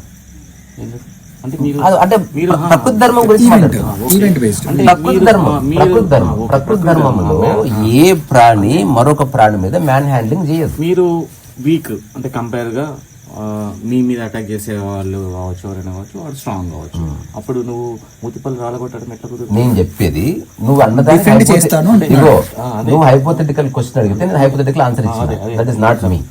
కానీ నేను చెప్పేది ఏంటంటే నేను చెప్తున్నా, ఇప్పుడు సమాజంలో నీ ఉండి సమాజం అంటే ఏందో తెలుసుకొని ఇప్పుడు నీ ఉన్న సందర్భంలో నువ్వు ఎలాంటి పని చేస్తే, ఎట్లా మాట్లాడితే ఒక పని సమర్థవంతంగా అవుతుంది, అసలు మానవ సంబంధం ఇవన్నీ తెలుసుకున్న ఒక విచారణ చేసిన తర్వాత ఆ జ్ఞానం నీకుంటే అసలు నీ జీవితంలో సమస్య రాదు. ఇది సత్యం. అన్ని పనులు చేస్తావు నువ్వు, నీకు ఎలా చేయాలో తెలుస్తుంది తప్ప తెలియని వాడే మాటి మాటికి సమస్యలు తెచ్చుకుంటాడు. బికాజ్ వాడు ఉద్దేశం మంచి ఉంటుంది, మాట బాగుంటుంది, అట్లా సమస్యలు వస్తాయి. నువ్వు ఉన్న చోటు నుంచి ఒక 100 మంది హడావిడిగా చేసి గందరగోళం చేసే పనిని సమర్థవంతమైన వాడు ఒక్క మాటతో చేయించగలడు. ఇట్లాంటి ఇన్స్టాన్సెస్ బోల్డ్ ఉన్నాయి. నేను అందుకే చెప్పాను, కారణం అని చెప్పాను. యాక్చువల్లీ మనకి అప్పుడు నా ప్రారంభం అనుకుని ఊరుకుంటా, ఏం చేస్తావు మరి. ఆ తర్వాత కొంతకాలం అంటే మనం రిట్రోస్పెక్టివ్ ఆలోచించినప్పుడు హామ్ నేను రాస్తున్న పుస్తకంలో కాంటెక్స్ట్ ఏదైనా ఒక సందర్భము యాక్సిడెంటలా ఇన్సిడెంటలా అనేది నేను ఖచ్చితంగా చూస్తాను. ఎవరైతే యాక్సిడెంటల్ అనుకో, నేను అనవసరంగా నేను గొడవ పడను. ఇప్పుడు ఎవడో పోతుంటే బురద పడ్డది నా మీద, వాడు భయ్యా నేను చూడలేదు భయ్య అంటే ఓకే అంటది. వాడు ఇన్సిడెంటల్ గా చేశాడు ఖచ్చితంగా నేను ప్రశ్నిస్తాను. నా శరీర ధర్మాన్ని బేస్ చేసుకుని నేను ప్రశ్నిస్తాను. నిజంగా గుంపు వస్తే నేను పక్కకు జరగవచ్చు, కానీ నేను తప్పకుండా ఆలోచిస్తాను. దానికి ఒక లాజికల్ కంక్లూషన్ తీసుకెళ్ళి వాట్ ఈస్ ద రీజన్, ఎందుకు అట్లా చేశారు అని నేను తప్పకుండా నేను తెలుసుకున్నా. నేను ఫ్లైట్ ఆపిన ఒకసారి, అంటే నేను ప్రశాంతంగా ఏముండను. నేను నిజంగా ఒక సందర్భాన్ని నా పూర్తి విచక్షణలో నిర్ణయించుకున్నాను అనుకో, ఎవరు చెప్పినా పక్కకి జరిగిన ఇంకా అట్లా కొన్ని సందర్భాలు ఉన్నాయి. కానీ ప్రతిదానికి పోరాడను నేను. ఇన్సిడెంటలా యాక్సిడెంటలా, ఒకటి తెలిసి చేశాడా తెలియక చేశాడా, ఇది తెలుసుకోకుండా నువ్వు ఎట్లా పోరాడతావు? బీయింగ్ హ్యూమన్ ఫస్ట్ ఆ విచక్షణ ఉండాలి. ఇప్పుడు పోతుంటే నువ్వు కాలు దొక్కావు, ఇంకా తిడతావా? ఇంకా అరే తెలియక నువ్వు బొచ్చడి చేస్తున్నావు భయ్, అర్థం చేసుకో. ఎవడన్నా కావాలని చేస్తున్నావు తెలుసుకో, అది వాడి స్వభావమా వదిలేయి. వాడి స్వభావం అయితే వదిలేయాలి కదా, అదే వాడి స్వభావం కావాలనే తొక్కుతాడు, వాడిని వదిలేయడం కరెక్ట్. అది నువ్వు చెప్పి చూడు. నేను అంటున్నది ఆ సందర్భంలో ఆ వ్యక్తి ఎవరో చెప్పి చూద్దాం. ఇప్పుడు రైతులకు ఇది నేను అట్లా కాదు, చెప్పి చూడటం కంటే ఆ స్వభావం ఉన్న వాడి దగ్గరికి పోకుండా ఉంటే బెటర్. ఫస్ట్ అదే చెప్పిన, మనకి మానవ సంబంధాల పట్ల, మాట పట్ల, కమ్యూనికేషన్ పట్ల, ఇప్పుడున్న వర్తమాన సమాజం పట్ల, నీ ఎగ్జిస్టెన్షియల్ కోర్ పట్ల నీకు సంపూర్ణమైన అవగాహన కలిగితే ఎవ్రీథింగ్ దాని ప్లేస్లో ఆపరేట్ చేయబడుతుంది. అప్పుడు నేను చెప్తా, సూర్యుడు మిగతా గ్రహాల మధ్య ఎటువంటి సంబంధం ఉందో, ఒకదానికొకటి గుద్దుకోకుండా దేని వేగాలు తిరుగుతున్నాయో నువ్వు సూర్యుడిలా ప్రకాశిస్తావు. అన్ని పనులు నెరవేర్చబడతాయి నీ ద్వారా, బికాజ్ నీకు సంపూర్ణమైన అవగాహన ఉంది. చివరి ఎగ్జాంపుల్, ఇప్పుడు కారు సగం నేర్చుకుని బయలుదేరితే తిరుపతి వేలోపు ఎన్నోసార్లు గుద్దుకుంటావా లేదా? అట్లనే జరుగుతుంది మానవ జీవితంలో. అసలు విషయం అర్థం కాకుండా జర్నీ స్టార్ట్ చేయడం వల్ల సమస్యలు వస్తున్నాయి. ఇప్పుడు నేను అందరిలాగే పనిచేస్తున్నా, నాకు ఒక్క గొడవ అవ్వదు. నేను జీవితానికి సంబంధించిన అన్ని విషయాల పట్ల నేను నిరంతరం దృష్టి పెడతా. వేరేవాడు నా గురించి ఏమనుకుంటున్నది నాకు అనవసరం. నేను నా జీవితం పట్ల ఎటువంటి అవగాహన కలిగి ఉన్నా ఎంత సమగ్రత కలిగి ఉందా, ఎంతో ఈగోలేసుకుందా అనేది నేను చూసుకుంటాడు. ఉదాహరణకి వీడు పెద్ద ఈగోయిస్టిక్ అన్నంత మాత్రం అయిపోతున్నాయింది. మనం ఏందో మనకు తెలియాలి. అట్లా పొగడ్తకి లొంగిపోయేది లేదు, లేదా తిట్టాడని బాధపడేది లేదు. అది ఎవరు, మనం ఎవరం, అది చెప్పేవాడు కావాలి. ఊళ్ళల్లో సహజంగా మిగిలిన రైతులు చాలా వరకు బాగానే ఉంటారు. కొందరు అట్లుంటారు, చుట్టూ గిట్లు తప్పడం, అది ఇబ్బంది పెట్టడం కావాలనే చేస్తారు. మరి అలాంటి వాళ్ళ పట్ల మిగిలిన వాళ్ళు లీగల్ గా యాక్షన్ తీసుకోవడం నేను అంటున్నది చేయాల్సి వస్తుంది. ఇట్లాంటి చిన్న చిన్న సమస్యలు ఖచ్చితంగా వస్తాయి. అవును, వాటికి అది అంతే. ఇప్పుడు ఊర్లు ఎప్పుడూ ఇలాగే ఉంటాయి. నువ్వు వాడు ఎంత చాగంటి గారి ప్రవచనం విన్నా అక్కడికి రాగానే వాడి మైండ్ చెడిపోతుంది. అలాంటి వాళ్ళ పట్ల మరి చాగంటి గారి ప్రవచనం విని ఇంకో వ్యక్తి ఏం చేయడం? మరి తెలియదు మనకు కొన్ని విషయాలు. నా దగ్గర సమాధానం లేదు. వ్యవహారికంగా ఏం చేయాలో అది చేయాలి. అందరినీ కూర్చోబెట్టి ఏం చేయాలో అందరూ అదే కూర్చోబెట్టి చేయాల్సి వాడికి 2 పెగ్గులు పోయి చేస్తే అంటే వాడికి ఏది వస్తుందో అది మనకు సొల్యూషన్ కావాలా. నేను చెప్తే సొల్యూషన్ ప్రధానికి ఉంది. కొంత వదిలేసుకోగలిగితే సొల్యూషన్ దొరుకుతుంది. కొన్నిసార్లు కొంత ఇస్తే సొల్యూషన్ దొరుకుతుంది. కొన్నిసార్లు సారీ చెప్తే సొల్యూషన్ దొరుకుతుంది. మన ఈగో ఒప్పుకోదు. మన సొల్యూషన్ మీద ఆసక్తి లేదు. నా అబ్జర్వేషన్ చాలా సమస్యలకి చిన్న చిన్న బుద్ధి జరుగుతూనే ఉంటుంది. నేను అంటున్నది ఇప్పుడు మనకు టెక్నాలజీ ఉంది, వీడియోగ్రఫీ ఉంది, తర్వాత పెద్ద మనుషులు ఉన్నారు. నిజంగా సొల్యూషన్ని ఒక పకడ్బందీ ప్రణాళికగా మార్చొచ్చు. మనం అన్కాన్షియస్ ఉండడం వల్ల అన్ని నిర్ణయాలు అన్కాన్షియస్ చేసుకుంటున్నాం. అది మనిషి యొక్క ప్రారంభం, మనకు సంబంధం. లీగల్ ఆ ప్రాబ్లం సొల్యూషన్ తీసుకెళ్ళొచ్చు. అవును, కోర్టు ప్రొసీడింగ్స్ కూడా ఒక వీడియో కెమెరాలో బంధిస్తున్నారు. ప్రతిదాన్ని నువ్వు అనుకుంటే ప్రాపర్గా డిజైన్ చేయొచ్చు, కానీ మనం అనుకోకపోతే ఏదో జరుగుతూ ఉంటుంది. అది ఇందాక మీరు ఒక ఇన్సిడెంట్ చెప్పారు, అంటే ఒక ఇన్సిడెంట్లో నేను ఫ్లైట్ని కూడా ఆపాల్సి వచ్చింది అని. అప్పుడు ఎందుకు మీరు మిగతా ప్యాసింజర్స్ గురించి ఆలోచించలేదు? ఆలోచించిన. అందరు నాతో పాటు ఉన్నారు. నేను గట్టిగా స్క్రీన్ చేసి ఈ చిన్న విషయం నాకు కన్ఫ్యూజన్ ఉంది, ఇది నేను క్లియర్ చేసుకోవాలని చెప్పి నేను ఆ తర్వాత ఫ్లైట్ ఒకసారి బోర్డింగ్ పాస్ ఇచ్చిన తర్వాత ఖచ్చితంగా వాళ్ళు మనల్ని ఎక్కించుకొని పోవాలి. That is the rule. అది ఓకే, అది వాళ్ళ బాధ్యత. అంటే అంత దూరం అన్ని సెక్యూరిటీ చెక్-ఇన్స్ అయిపోయిన తర్వాత లాస్ట్ ఏంటంటే ఖచ్చితంగా వాళ్ళు తీసుకొని వెళ్ళాలి. ఎందుకంటే వాళ్ళకి ప్రాబ్లం అవుతుంది అది. అందుకని వాళ్ళు దాన్ని తొందరగా క్లియర్ చేయాలని చూశారు. వాళ్ళు ఒక రాంగ్ ఆర్గ్యుమెంట్ నా ముందు పెట్టారు. నేను చెప్తే ఏం జరిగిందో, నా స్టాండర్డ్ టేబుల్ పెడితే ఒక 1 ఇంచ్ ఎక్కువ ఉంది అని దీనికి 6,000 రూపీస్ కట్టమని చెప్పాను. నేను చెప్పిన నిన్న రాత్రి మీ ఫ్లైట్లోనే వచ్చిన నేను, అప్పుడు నాకు పని ఛార్జ్ చేయలేదు. అంటే ఐ డోంట్ నో. నేను చెప్పిన తీసుకుంటే దాన్ని కూడా తీసుకో, లేకపోతే దీనికి కూడా ఇయ్యను. ఇప్పటి వరకు మీ సోకాల్డ్ ఎయిర్లైన్స్లో నేను హండ్రెడ్స్ ఆఫ్ టైమ్స్ జర్నీ చేస్తున్నా. I'm a frequent traveller. నేను ఏనాడు మనీ కట్టను. ఒకవేళ రూల్ మాడితే నాకెట్లా తెలుస్తుంది? అందుకని ఈసారి వదిలేయండి. నెక్స్ట్ టైం నేను తెలుసుకున్నా కాబట్టి నేను వస్తాను ప్రిపేర్ అయ్యి. కానీ ఈసారి నేను డబ్బులు కట్టే ప్రసక్తి లేదా. ఇప్పటి వరకు ఎన్నిసార్లు ప్రయాణాలు చేశానో ఆ మొత్తం చిట్టాపదులు తీసుకురండి, అన్ని కట్టే బయలుదేరుతాం. ఇది నేను తీసుకున్న రెజల్యూషన్ స్టాండ్. ఇది నేను దీని నుంచి పక్కకు జరగను. Do whatever you want అని చెప్పి పక్కకు వచ్చి. సో ఇది మీ స్టాండ్. ఇప్పుడు మేమందరం తోటి ప్యాసింజర్స్, వీ నీడ్ టు. మీకు విషయం తెలుసా, అందరూ ఆల్రెడీ ఫ్లైట్లు ఉన్నారు. వాళ్ళు కూడా ట్రబుల్ అవుతున్నారు కదా. నేను ట్రబుల్ అవ్వట్లే. నేనేం చెప్తున్నా నీకు, నన్ను ఎక్కించుకునే తీసుకుపోతారు, అది ఫిక్స్. ఈ గొడవ 10 hours ధర్నా జరగలే, ఒక 6 to 7 minutes జరిగింది. తర్వాత ఎయిర్పోర్ట్ అథారిటీ వాళ్ళు వచ్చారు, దాని మేనేజర్ వచ్చాడు. వచ్చిన తర్వాత ఓకే అని నా మీద చాలా రూడ్గా అతను ఏమన్నాడంటే, మీ టేబుల్ ఏతుందో అది ఇరిగిపోతే మాకు సంబంధం లేదు అని పేపర్ రాసి అన్నాడు. తప్పకుండా రాసిస్తాను అని వాళ్ళతోనే పేపర్ పెన్ తెప్పించి నేనేం రాశానంటే ఇంగ్లీష్లో, ఈ టేబుల్ చాలా రోబస్ట్గా తయారు చేయబడ్డది, ఇది నువ్వు ఎత్తేసినా ఇరిగిపోదు, కానీ మీకు ఇరగొట్టాలనుకుంటే మాత్రం ఖచ్చితంగా ఇరిగిపోతుంది అని రాసిన నేను. If you really want to destroy this table, no one in this world could stop this. ఎందుకంటే ఇది దాదాపు ప్రపంచం అంతా పర్యటించింది చిన్న టేబుల్, నీకంటే ఎక్కువ ఎక్స్పీరియన్స్ ఉంది దానికి. కానీ నువ్వు ఎరగట్టాలని నీకు అనిపిస్తే యూ కెన్ బ్రేక్ ఇట్ అని రాసిస్తే, అది చూడగానే అతను ఘోరంగా చిరునవ్వు నవ్వాడు. చింపేసి చిన్న హగ్ చేసుకొని, okay mister Khan please carry on. అంటే అతని మనసులో ఏమో తెలుసా, వీడు గనక మన దాంట్లో లెటర్ రాయాలి, ఇరగొట్టకపోతే చూడని వాడికి వచ్చిన థాట్. నేను ఆ థాట్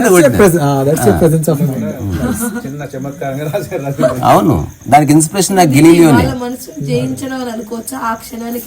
అంటే నేను సంయమనం కోల్పోను. ఇప్పుడు నేను ఫైట్ చేస్తున్నా, నా యొక్క ఎరుక నేను మిస్ గా. అదే ఆ ప్రెసెన్స్ ఆఫ్ మైండ్ అనేది చాలా ఇంపార్టెంట్. ఎంతసేపు అయినా ఆర్గ్యూ చేస్తా, కన్నా మాకు తెలుసు. నేను ఎప్పుడు నా బ్యాలెన్స్ అయితే కోల్పోను. నేను చాలాసార్లు ఎందుకు అరుస్తున్నా అంటే తెలిసి అరుస్తున్నా అని చెప్తా తప్ప అన్కాన్షియస్ కాదు. ఇప్పుడు ఉదాహరణకు సినిమాలో చిరంజీవి అరుస్తాడు గట్టిగా, తెలిసి చేస్తుండే యాక్టింగ్. తెలిసినప్పుడు నువ్వు ఏమైనా చేయొచ్చు, తెలియనప్పుడే ప్రాబ్లం వస్తుంది. అందుకే తెలిసి అరిచేవాడు బెటరు నల్లికుట్లోని కంటే. వాడికి వాడు ద్రోహం చేసుకుంటాడు. అందుకని ఇప్పుడున్న ఆధ్యాత్మిక శాస్త్రాలు నేను ముగిస్తా. రకరకాలుగా చెప్పారు ఆధ్యాత్మికతని. ఎందుకు ఆధ్యాత్మికత అవసరమైందంటే మనిషి యొక్క మనసు చంచలము కాబట్టి, రకరకాలుగా పరిగెడుతుంది కాబట్టి దాన్ని ఒక్క తాటి మీద తీసుకురావడానికి కొన్నిసార్లు సాంప్రదాయం మార్గమైంది, కొన్నిసార్లు విగ్రహారాధన మార్గమైంది, కొన్నిసార్లు జపము, కొన్నిసార్లు తపము, కొన్నిసార్లు మననము, స్మరణము, ధ్యానము, యోగా, ఇవంతా నేను ఎక్కడెక్కడో వెళుతున్న మనసుని దగ్గర తీసుకురావడానికి. వేరే రీజనే లేదు. అంటే period, there is no other reason. ఇప్పుడు ఏ చిన్న పిల్లవాడిని మెడిటేషన్ చేస్తాడా? అతనికి ఆ థాట్ కూడా రాదు. ఏ ఆరోగ్యవంతుడు ఉన్నాడు, వాళ్ళ ఇంటి పక్కనే హార్ట్ సర్జన్ ఉన్నాడు, దాదాపు 2 years అయింది సార్ మీరు మా ఇంటి పక్క వచ్చి ఒకసారి సర్జరీ చేయండి నాకని ఎవడని అంటాడా? నువ్వు హెల్దీగా ఉన్నప్పుడు డాక్టర్ పడిపోయింది మనసులో. చూడు, ఆరోగ్యంగా ఉన్నంత వరకు ప్రపంచంలో ఉన్న ఏ డాక్టర్ మనకు గుర్తురాడు. అది నేచర్ ఆఫ్ మైండ్. అందుకని నేను కొన్ని సంవత్సరాల రకరకాల పుస్తకాలు, సాంప్రదాయాలు, గురువులు, ఫిలాసఫీలు, ఐ వేస్టెడ్ మై టైం. నాకు ఎవడు రూఢిగా చెప్పు, నేను చెప్తున్న అన్ని ఆధ్యాత్మిక మార్గాలు చాగంటి గారు, గరికపాటి గారు చెప్పేది ఒక్కటే, రకరకాలుగా పరిగెడుతున్న మనసును తీసుకొచ్చి ఒక్క చోట పెట్టు అని చెప్పడానికి ఒకడు రామాయణాన్ని ప్రాతిపదిక చేస్తున్నాడు. ఇప్పుడు అమ్మ మాట విని ఎందుకంటున్నానంటే తద్వారా నీ మైండ్ పరిగెత్తకుండా చోటుకు వస్తుందని. సాటి మనిషిని ప్రేమించు, ద్వేషించకు. ద్వేషిస్తే మనసు చంచలమవుతుంది, రాత్రిపూట నిద్రపోతే గుర్తొస్తుంది. కాబట్టి నువ్వు సారీ చెప్పేస్తే అయిపోతే తద్వారా నీ మనసు నీ దగ్గర ఉంటుంది. ఏది ఎక్కడికి పోయినా అక్కడికి రావాల్సింది, ఏకచిత్తంలోకి రావాల్సింది. కానీ మనిషికి ఏకచిత్తంలో ఎందుకు ఉండట్లేదు? నాకు ఎలాగో డిస్ట్రాక్షన్స్ ఉన్నాయి కాబట్టి నేను అది చేస్తా, ప్రతిరోజు 3 hours మెడిటేషన్ చేస్తా అని చెప్తున్నారు. నా దృష్టిలో ఇది మూర్ఖత్వం. రియల్ అప్రోచ్ ఏంటంటే అసలు డిస్ట్రాక్షన్ ఎందుకు వస్తుంది అన్నది నా రియల్ అన్వేషణ. ఇప్పుడు నాకు డిస్ట్రాక్షనే లేదు. ఓ కారు చూస్తే కారుగా చూస్తా, అది నాకుంటే బాగుండు అనిపించదు నాకు. ఎందుకంటే నా దగ్గర ఉన్నవేవో అవి చాలు నాకు. నా పక్కనున్న నా ఫ్రెండ్ అపర కోటీశ్వర తృప్తి కాదు. తృప్తి అంటే ఆల్వేస్ తృప్తి ఉన్నా, మళ్ళీ స్పెషల్గా తృప్తి పొందేది ఏమీ లేదు. ఇవన్నీ కారు అవసరం మాత్రమే, అది లగ్జరీ కాదు, లేకపోతే దాంట్లో గుర్తింపు లేదు, ఏమీ లేదు, జస్ట్ నీడ్ అంతే. సో నా చిన్న ఎంక్వైరీ యొక్క మజిలీలో కొన్ని స్టేట్మెంట్స్ మాత్రం మిగిలినవి. ఇప్పుడు నేను ఓన్లీ ఆ స్టేట్మెంట్స్ గురించి వ్యాఖ్య చేస్తున్నా. అందులో ఒక 3-4 చెప్తే నువ్వు కూడా ఆలోచించు. ప్రశాంతంగా జీవితకాలం ఉండాలనుకుని జీవన్ముక్తి పొందుతూ నువ్వు ఉండాలనుకుంటే అశాశ్వతమైన దాంతో బంధం పెట్టుకోకు. ఇంతే, అయిపోయింది, ప్రవచనం ఓవర్. మనసులో అశాశ్వతమైన దానితో బంధం పెట్టుకోకు, అలాంటిది శాశ్వతమైన దాంతో అలాంటిది లేదు ఇంకా, అంతే. అంటే ఇప్పుడు జీవన్ముక్త స్థితి అంటే ఏదేది అశాశ్వతమో దాంతో నువ్వు బంధం పెట్టుకోవట్లే. అప్పుడు నెక్స్ట్ క్వశ్చన్ వస్తుంది, ఈ చెప్పు అశాశ్వతము అంటే అప్పుడు గౌరవంగా ఉపయోగించుకోవడం ఉంది. 50 ఏళ్ళు ఉపయోగించుకో, అంతేగాని అది నాదని మాత్రం అనుకో. వ్యవహారికంగా నాదే అని చెప్పు, కానీ అలా నాదే అని చెప్తున్నాడు అంతరంగంలో ఇది ఎవరిది కాదు అని తెలుసు. ఇది శాశ్వతమైన వేడితో బంధం పెట్టుకోవద్దు, అంటే రిలేషన్ పెట్టుకోవద్దు. నేను చిన్న కథ రాసిన, నేను జ్ఞానోదయ కథలను రాసిన దాంట్లో ఇది ఒక కథ. ఒక చిన్న బాబు పుడితే మస్తు సెలబ్రేషన్ చేస్తుంటారు, అందరు నవ్వుకుంటారు, పాడుకుంటారు, ఆడుకుంటారు. అప్పుడు ఒక యోగి వస్తాడు, ఆ తల్లిదండ్రుల దగ్గరికి వెళ్ళి చెవులో అంటాడు, ఇది ఈ సమయంలో అనకూడని మాటనేమో అయినా అంటున్నాను, ఏమనుకోవద్దు అంటే, చెప్పండి స్వామీజీ అంటే, ఇతను ఏదో రోజు మరణిస్తాడని మీకు తెలుసు కదా అన్నాడు. అక్కడితో కథ అంటే అది తెలిసే కన్నారు కదా. ఓకే అయితే ఓకే చాలా సెలబ్రేట్. ఇంత తెలుసుకోవాల్సింది, పుట్టిన ప్రతి ఒక్కడు నిజంగా మరణిస్తాడు కాబట్టి దాన్ని అంగీకరించు. ప్రతిరోజు మన శరీరం మరణిస్తూనే ఉంది, దాన్ని గుర్తించు. ఏ వస్తువును వెంట తీసుకపో, కానీ వస్తువుతో చాలా అవసరం ఉంది. అందుకని వేరే వాడి వస్తువైనా నీ వస్తువైనా గౌరవంగానే ఉపయోగించు. నీకు నీతో ఫోన్ తీసుకో, ఈ చిన్న ప్రయోగం చేయాలి. నువ్వు ఇంట్లో ఫోన్ తీసుకుని నీ ఫోన్ చేతిలో పట్టుకో, నా ఫోన్ పట్టుకో. ఇది నీ ఫోన్ కాదు, నాది ప్రస్తుతానికి. ఇప్పుడు నెక్స్ట్ చేతిలో పట్టుకున్నావు కదా, మనసులో పట్టుకోకుండా హ్యాండ్ పట్టుకుంది. ఇది ఎవ్రీ టైం రిమెంబర్. నువ్వు ఏది చేతుకోవాలా పట్టుకో. ఓకే, నువ్వు నెక్స్ట్ కపుల్ ఆఫ్ డేస్ ఏది చేత్తో పట్టుకో, అది మనసులో మాత్రం పట్టుకో. ఇది అద్భుతమైన ధ్యాన ప్రక్రియ. నువ్వు 100 పుస్తకాలు 1,00,000 ప్రవచనాలు వింటే అర్థం కాని రహస్యాలు ఇందులో ఉన్నాయి.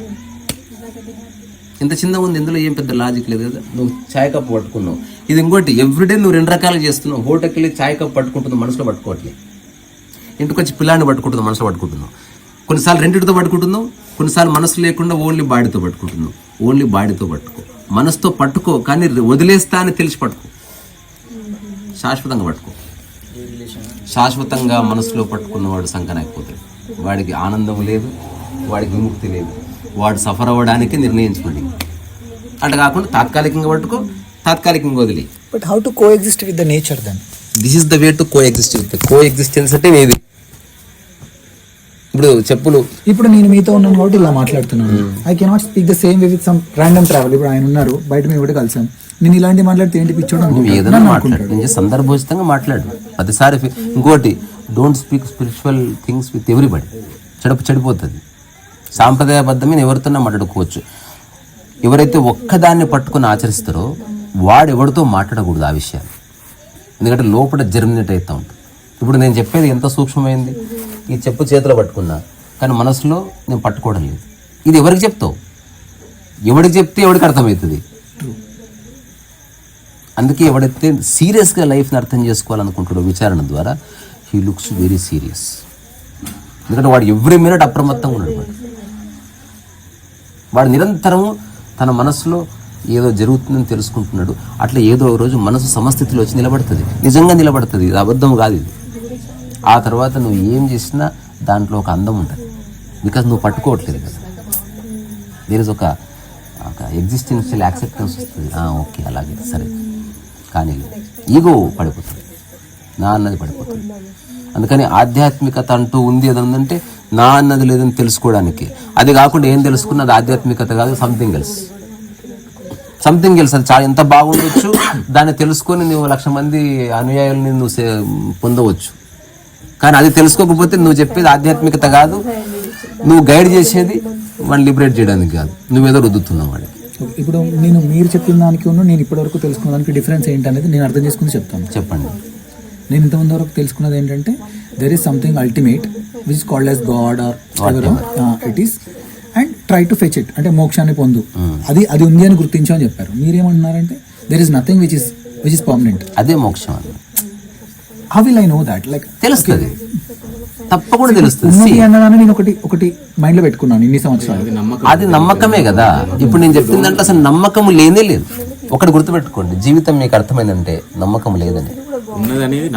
ఏదేది మీకు తెలుసో దాన్ని మీరు నమ్మడం లేదు, ఏదేది నమ్ముతున్నారో అది మీకు తెలియదు. ఇప్పుడు నా కొడుకు నమ్మకమా తెలుసా? అట్లా తెలియదు. మీరు మగవాడు నమ్మకమా తెలుసా?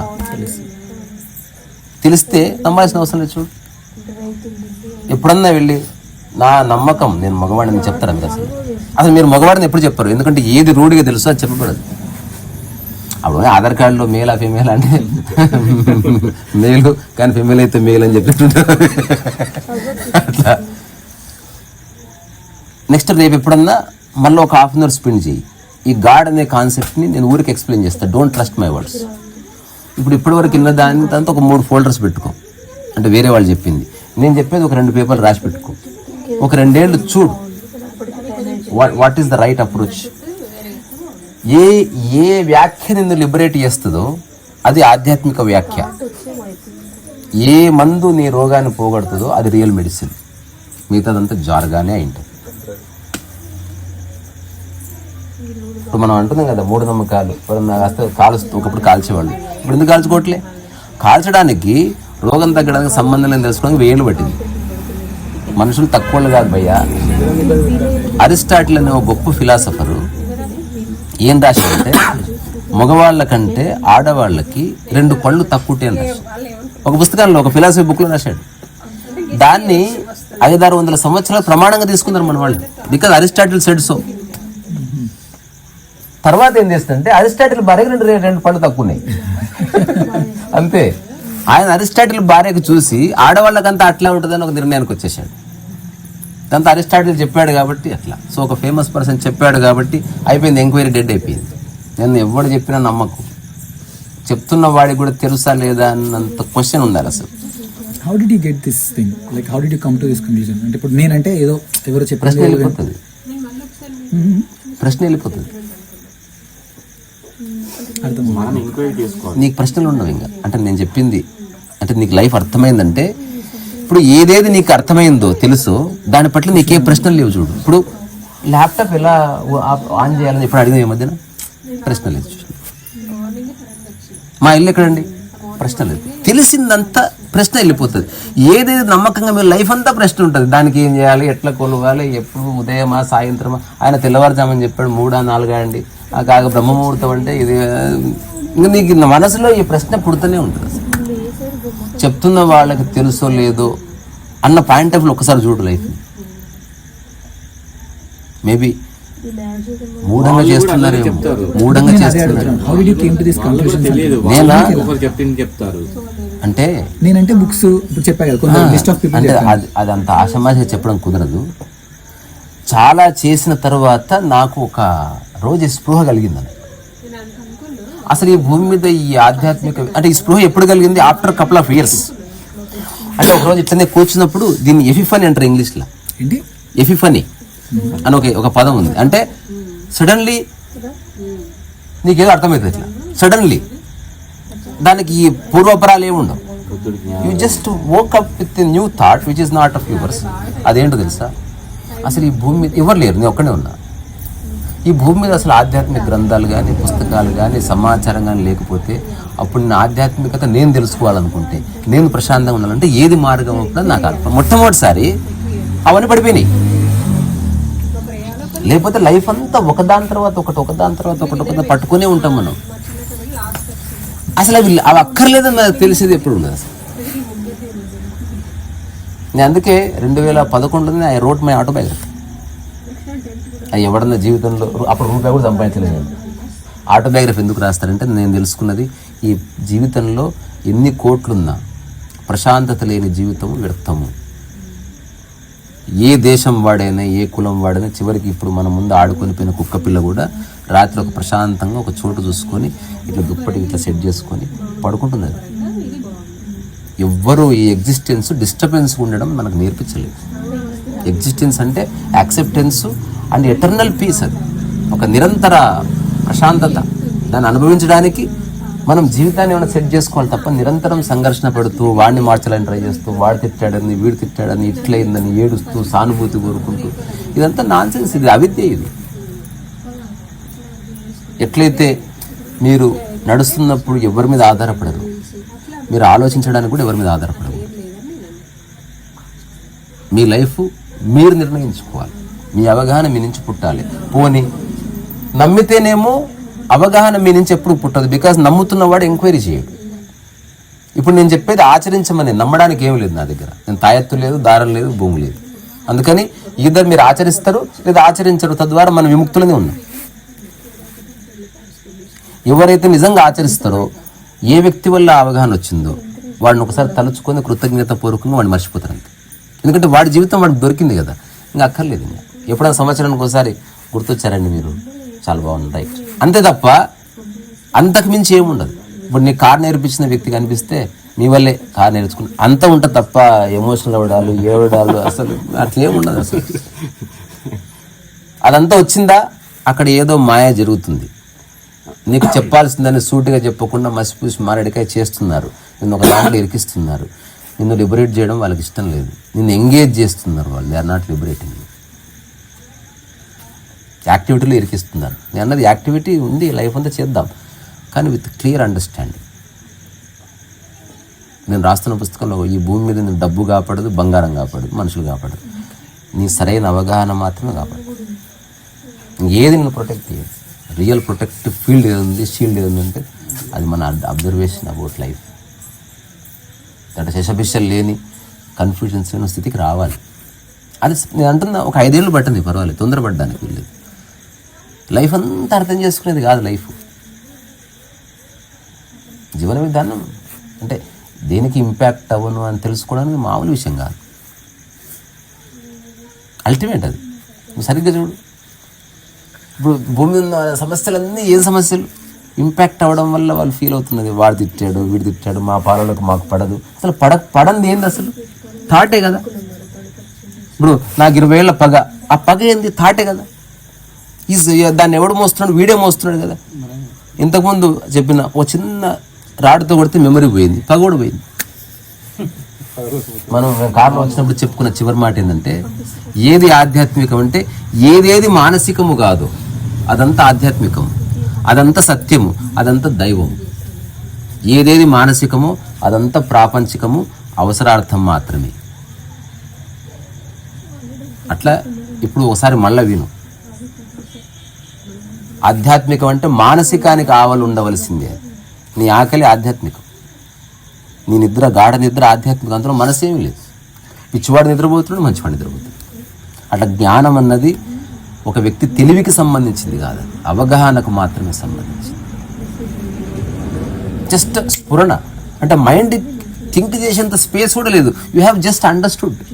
ఉదాహరణకు ఒక గాజు కప్పు ఉంది, చేయి జారితే పగిలిపోయింది.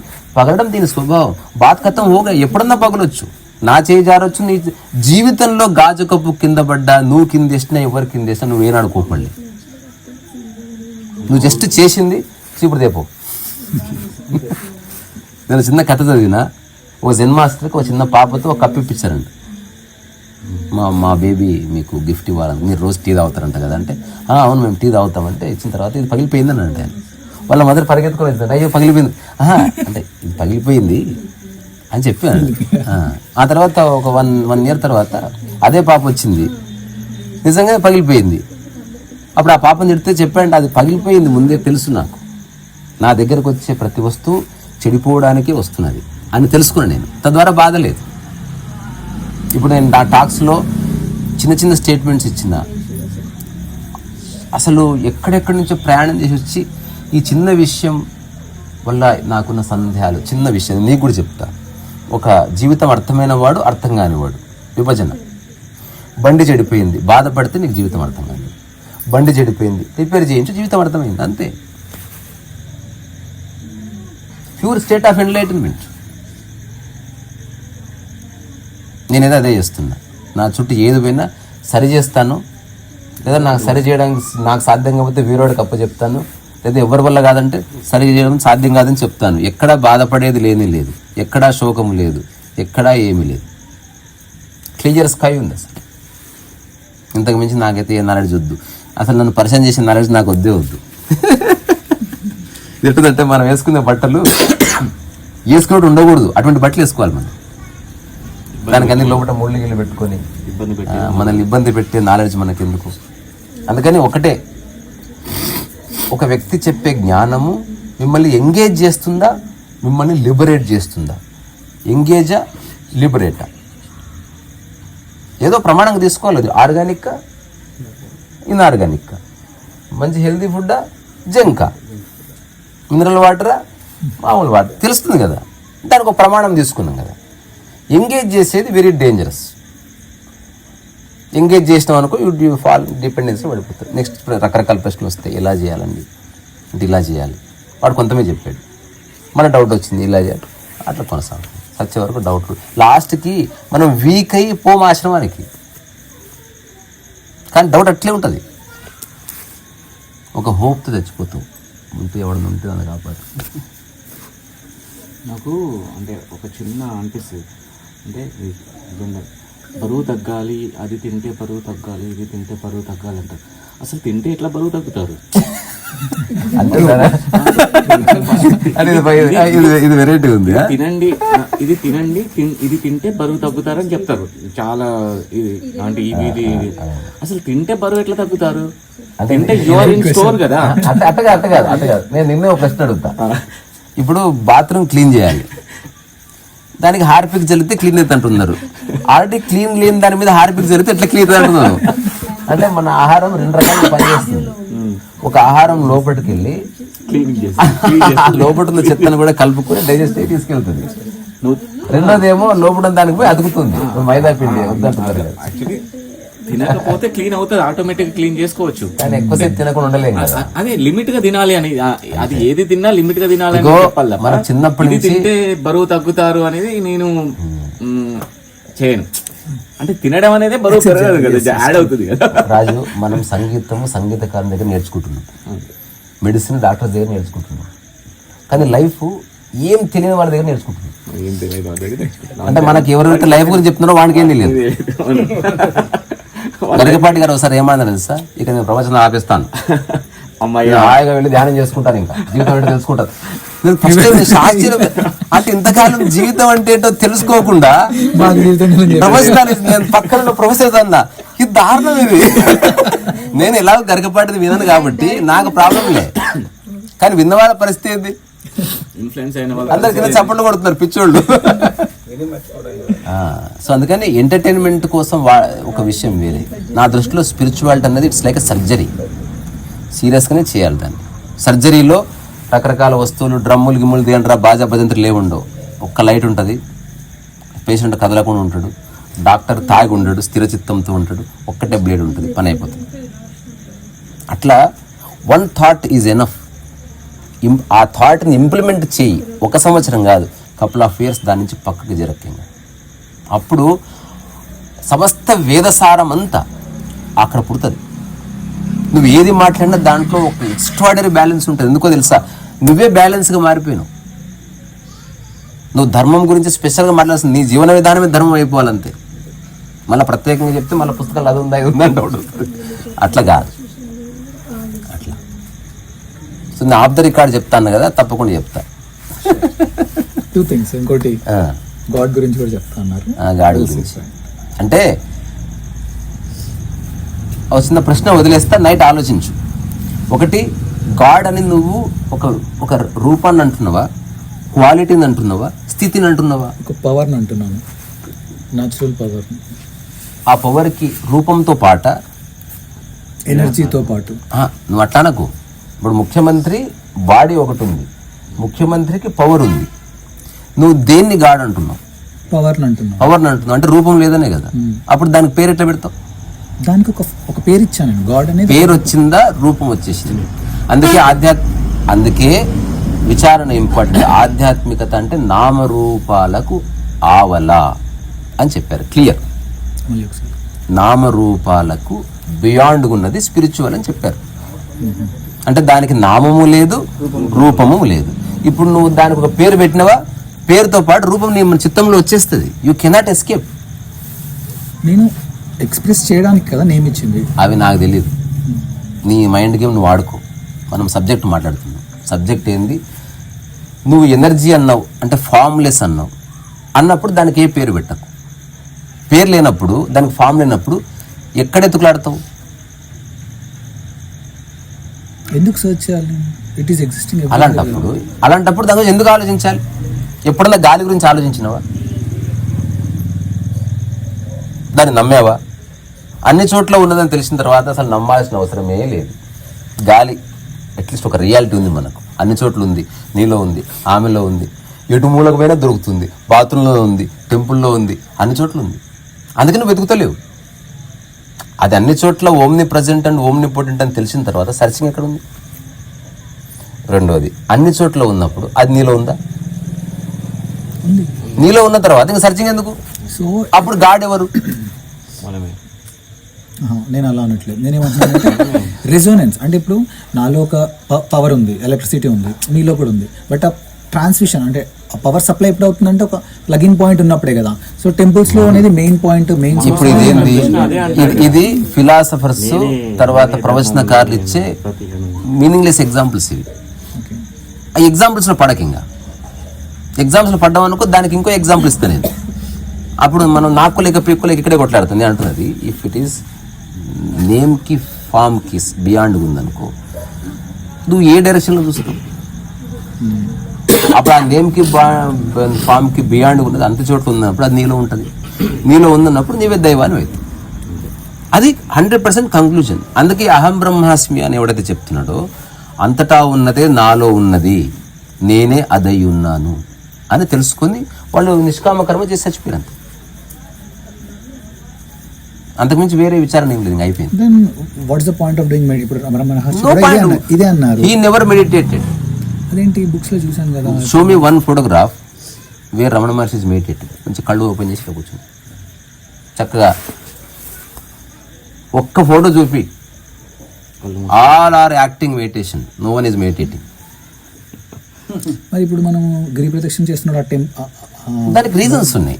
ఒకటి ఇదేంటే సంచార సంచార యోగం అంటే, ఇప్పుడు నేను ఒక చిన్న విషయం చెప్తా, రమణ మహర్షిని పక్కన పెడదాం, నీ లైఫ్నే ప్రమాణంగా తీసుకొని చెప్పు నాకు.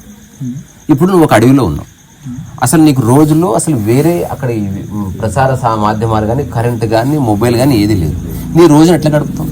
అక్కడే ఉన్న వాటితో అట్లా గిరి ప్రదక్షిణ వచ్చింది. అంటే you have to use your energy with right purpose. నువ్వు ఊరికి ఒక చోట ఉండలేవు కదా, వ్యవసాయం చేయాలి, కాసేపు తిరగాలి. But it is explained that గిరి అది ప్రతిదానికి ఎక్స్ప్లెనేషన్ ఇస్తా, ఒప్పుకుంటున్నా అగ్ని అని నేను అంటున్నా. దానికి మాత్రమే ఆ నిర్వచనాన్ని నువ్వు అట్టి పెట్టకంటున్నా నేను. అది ఒక్కటే ఉంది, మిగతా వాటికి అది లేదని చెప్పలేదు ఆయన. దాని గురించి ఇప్పుడు నా ఫోన్ చాలా గొప్పదని చెప్పిన, కానీ ఈయన ఫోన్ చెత్తదని చెప్పలేదు నేను. సో అది సార్వజనీనమైన స్టేట్మెంట్. ఇప్పుడు ఈ భూమి మీద ఈ చెట్టు అద్భుతమైందంటే ఆ చెట్టు మంచిది కాదని కాదు, అదే స్టేట్మెంట్ దాన్ని కూడా అప్లై చేసి ఫ్రీ అయిపో. ఇప్పుడు నేను చిన్న పాట రాసిన, ఉన్నది అరుణాచలం అని. ఇప్పుడు ఇది అరుణాచలం లేదని చెప్పడానికి ఒక ప్రమాణం చెప్పు నాకు. ఈ ఊరు జస్ట్ మనిషికి ఇచ్చిన బౌండరీనే కదా. తిరువణ్ణామలై అయిపోయినది, మళ్ళీ అండ్ ప్లీజ్ విజిట్ అగైన్ అని రాసింది. ఇప్పుడు ఆ తిరువణ్ణామలై అయిపోయిందన్న బోర్డుని తీసుకొచ్చి ఉత్తరం కాడ నాటినావు. ఇప్పుడు చెప్పు, ఇంకా ఇప్పుడు నువ్వు ఏ స్టేట్లో ఉన్నావు చెప్పు పోనీ. కాదు, అది వదిలేద్దాం, తెలంగాణలో ఉన్నావు. ఒక 20 ఏళ్ల క్రితం ఇక్కడే కూర్చున్నావు, అప్పుడు ఏ స్టేట్? అంటే స్టేట్ మారింది, ఏం మారింది అసలు? సో మన అవగాహనని వైశాల్యం చేసుకుంటే సరిపోతుంది, నువ్వు ఎక్కడికి పోను అవసరం లేదు. ఇది నేను 100% ఇది అరుణాచలమే. కానీ అరుణాచలం అనుకోగానే అరుణాచలం ఎలా ఉంటావో అలా ఉండి చూడు ఇక్కడ. అట్లా ఉండవు కాబట్టి మీ ఊరు అయింది. అందుకే యోగి అనేవాడు ఏ ఊరున్నా ఒకలా ఉంటాడు. వాడు ఎక్కడున్నా ఉదయం లేస్తాడు, వాడి పని వాడు చేసుకుంటాడు, పరిచింతన ఉండదు, వాడు దేనికో తిరుగుతుంటే ఏదైనా ప్రసాదాలు తీసుకుంటాడు, అందరికి నమస్కారం పెడతాడు, దొబ్బేసి అక్కడి నుంచి అంతే బాధ కదా. ఈ నెవర్ ఎంగేజ్ ఇన్ టు పెట్టి థింగ్స్. మీ చీర బాగుంది, ఎక్కడ ఉన్నారు, మీ అబ్బాయి ఆడ అసలు డిస్కషన్. మూలాన్ని పట్టుకున్నవాడు మూలాన్ని పట్టుకుంటాడా. ఇప్పుడు ఉదాహరణకి నా డాక్టరు, రోగి తెల్లవాడు కానీ నల్లవాడు కానీ, లావువాడు కానీ ముసలివాడు కానీ ఎవరు వచ్చినా పల్స్ చూస్తాడంతే. పల్స్ మీద దృష్టి ఉంటుంది. అది అర్థం చేసుకుంటే మెడిసిన్ ఉంది, అట్లా ఆరోగ్యం ఉంది. అట్లా లైఫ్లో మనం కోర్ని చూడడం మర్చిపోవద్దు. ఏం చూసినా ప్రతి దాంట్లో కోర్ని చూడాలి. ఎవడైతే నిరంతరం అన్నిట్లో కోర్ని దర్శిస్తాడో వాడికి పుస్తకాల్లో రాయబడని లేదా రహస్యం అంటాం మనం. రహస్యం అంటే ఏదైతే అనుభవిస్తూ కూడా మాట ద్వారా కానీ, శబ్దము ద్వారా కానీ, సంకేతము ద్వారా కానీ చెప్పలేమో దానికి రహస్యం అని పేరు. ఇప్పుడు స్మెల్ పీల్చినావు, ఎలా ఉందంటే ఇప్పుడు ట్రై చేసి చూద్దాం. అంటే ఆల్రెడీ ఎగ్జిస్టింగ్ నేమ్ ఉంటే దానికి చెప్తాను.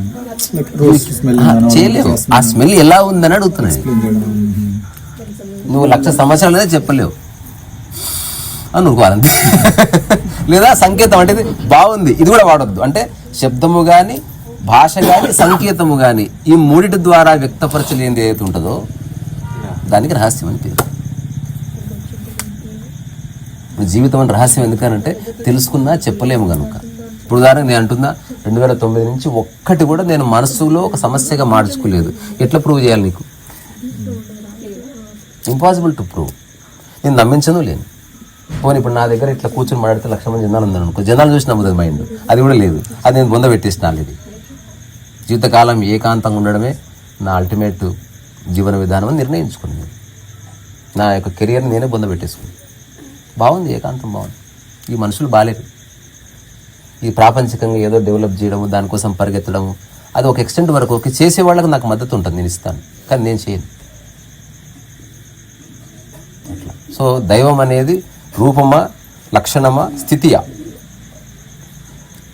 నిర్వచనం ఇస్తే అక్కడి నుంచి స్పిరిచువాలిటీ ఉంటుంది. రూపం అంటే సాంప్రదాయం, లక్షణం అంటే ఆచరణ, స్థితి అంటే అవగాహన.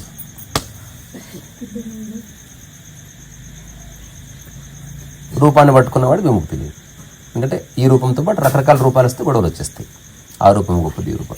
లక్షణం పట్టుకున్నావా? ఉదాహరణకు ఆకలి లక్షణం అనుకుందాం, అది రూపం ఏదైనా పర్వాలే, ఆకలి ఉన్నవాడు ఫుడ్ పెట్టేసాం.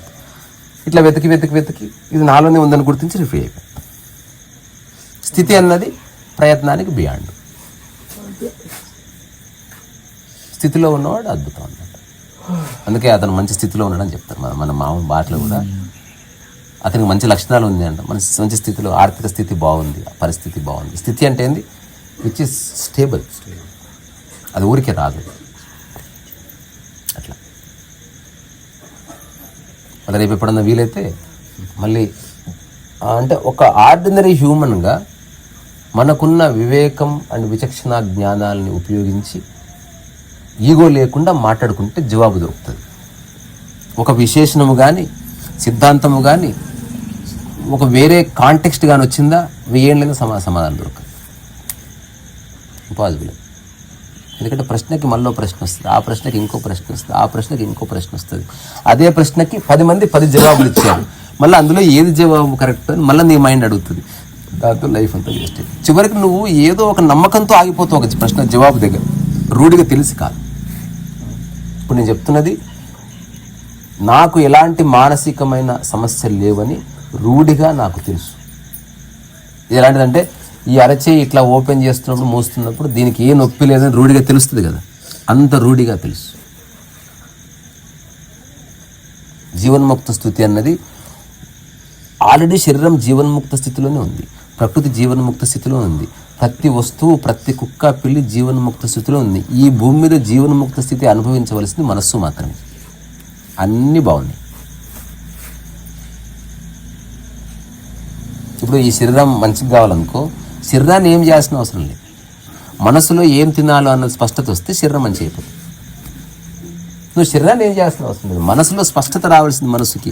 అందుకే సమస్త ఆధ్యాత్మిక శాస్త్రం అంతా it is Poynting towards the mind. Mind అంటే కాంబినేషన్ ఆఫ్ థాట్స్. థాట్స్ అంటే అందులో మంచివి, బరువైనవి, విలువైనవి, దైవికమైనవి, సాంప్రదాయబద్ధమైనవి, కులపరమైనవి, మతపరమైనవి, దేశపరమైనవి, సాంఘికపర ఇన్ని వచ్చేసినాయి హస్తివింగా. మళ్ళీ ఆ తర్వాత ఇందులో ధారణలు అంటే fixed concepts, notions, inferiority complex, రకరకాల కాంప్లెక్స్లు ఇవన్నీ వచ్చేసినాయి. వీటన్నిటికి బియాండ్గా నాది అనుకున్న వచ్చేసినాయి. వీటిలో నా దాంట్లో ముఖ్యమైనది బంగారం, నాదే చీపురు, అంత ఇంపార్టెంట్ కాదు. మళ్ళీ ఈ విభజనలు వచ్చేసినాయి. వీటన్నిటి మధ్య ప్రశాంతత ఉంటుంది నేను అయితే అనుకో. ఒకటి పర్సనల్ క్వశ్చన్, మీరు ఎందుకు I mean most of the saints మీరు కూడా ఇప్పుడు వాళ్ళ గురించి నాకు తెలియదు, మీరు పెంచుకుంటున్నారు అండ్ గడ్డం కూడా పెంచుకుంటున్నారు. ఈ ప్రశ్నే తప్పు. పెరుగుతుంది కాబట్టి నేను పెంచుకోవట్లేదు, పెరుగుతుంది. మరి గోర్లు ఎందుకు కట్ చేసుకుంటున్నారు? దానికి ఆన్సర్ చెప్తుంది. ఆ మాత్రం ఇది ఎన్నో 100 సార్లు చెప్పుకున్నా నేను. ఇప్పుడు నేను ఊరికైనా నా నోరు చెప్తా ఉంటుంది. నేను గడ్డం ఎందుకు కట్ చేయను, జుట్టు ఎందుకు కట్ చేయను, గోర్లు ఎందుకు కట్ చేస్తా అంటే దేని వల్ల మనకి ఇబ్బంది ఉందో అది తీసేయవలసింది. ఒకవేళ నా ముక్కు నా కన్నుకు అడ్డొస్తే సర్జరీ చేయించవలసింది. సో ఇప్పుడు నా జుట్టు నేను పిలికేసుకునేవాడిని, లేదా ఇట్లా వదిలేసుకుంటే ఇట్లా తలపాకు కట్టుకుంటా, సో దట్ ఇటు సెటిల్ అయిపోతుంది. కానీ గడ్డంతో నాకు చాలా చిక్కు వచ్చింది. గడ్డం ఓపెన్ ఉండి నాకు 200 ఫీట్లు ఉంటుంది గడ్డం. ఇది ఇక్కడ ముడేశారు, అది ఇప్పుడు ఇంతవరకు వస్తుంది. సో నేను బైక్ మీద వెళ్తుంటే ఒకసారి యాక్సిడెంట్ అయి పడిపోయినా, గడ్డం అంతా వచ్చి ముఖానికి పడ్డది. నా దృష్టి ఎప్పుడు సో నేను కత్తెర, నాకే ఎమోషన్ లేదు, నాకే అటాచ్మెంట్ లేదు. ఈ ప్రాణమే పోతుంది ఒక్కొక్కసారి శరీరం నుంచి, బోడి గడ్డం ఎంత. నేను చక్కగా కత్తెర కొనుక్కొచ్చుకొని ఇట్లా అద్దం ముందుకు ఇట్లా పెట్టినా, హఠాత్తుగా నాకు ఆలోచన వచ్చింది ముడేద్దామని. ఆ రోజు ఆ థాట్ రాకపోయింటే గడ్డం వచ్చిపోయింది. నాకు దీంతో ఏ అటాచ్మెంట్ లేదు. ఇది స్టైల్ కాదు, సింబల్ కాదు, ముఖ్యంతో గడ్డం అంతా. Why didn't you choose that option? ముడేయడం ఒక ఆప్షన్, కట్ చేయడం ఒక ఆప్షన్. నేను ఉండని, దానివల్ల నష్టం లేదు కదా నాకు. ఇప్పుడు శరీరంలో ఏవేవి ఉన్నాయో, ఇప్పుడు లోపల ఉండూకం అని ఉంటుంది. ఉండూకం మనకు అపెండిసైటిస్ అంటాం కదా, దానివల్ల ఏ పని లేదంటే ఉంటుందిగా. ఇంకోటి మూర్ఖత్వము, అజ్ఞానము, ఇట్లాంటి రకరకాలు ఉన్నాయి. గడ్డ ఉంటే ఏమవుతుంది? ఇట్ ఈస్ విజిబుల్ కదా, అందుకని అడిగాను. సో అందుకని రెండోది, నాకు వేరే వాళ్ళు నన్ను చూస్తున్నారన్న స్పృహ వెళ్ళిపోయింది 2009లో మొట్టమొదటిసారి. అంతవరకు ఎవరో నన్ను చూస్తున్నారు, షర్ట్ సర్దుకోవడం. ఎప్పుడు బయటికి వెళ్ళినా వేరే వాడు నన్ను చూస్తున్నాడు అన్న అన్న ఆలోచన నన్ను వదిలిపెట్టేది కాదు. సో ఇప్పుడు మీరు అర్థమే యూస్ చేయరా? చూసినా ఏది ఉందో అది చూస్తా, అది చూసి సవరించుకోను. ఓకే. ఇప్పుడు అర్థం చూసి ఓహో ఈరోజు ఇలా ఉంది ఫేస్ అని చూస్తాను అంతే తప్ప అయ్యో ఇట్లా అయిపోయింది అయ్యో అని అనుకోను. అసలు ఆ థాట్ కూడా రాదు నాకు. రెండోది అద్దం దగ్గరకు నేను పోయి నిలబడను. అది నా మార్గంలో వస్తే చూడవలసిందే. ఏముంది ఆల్రెడీ చూసింది.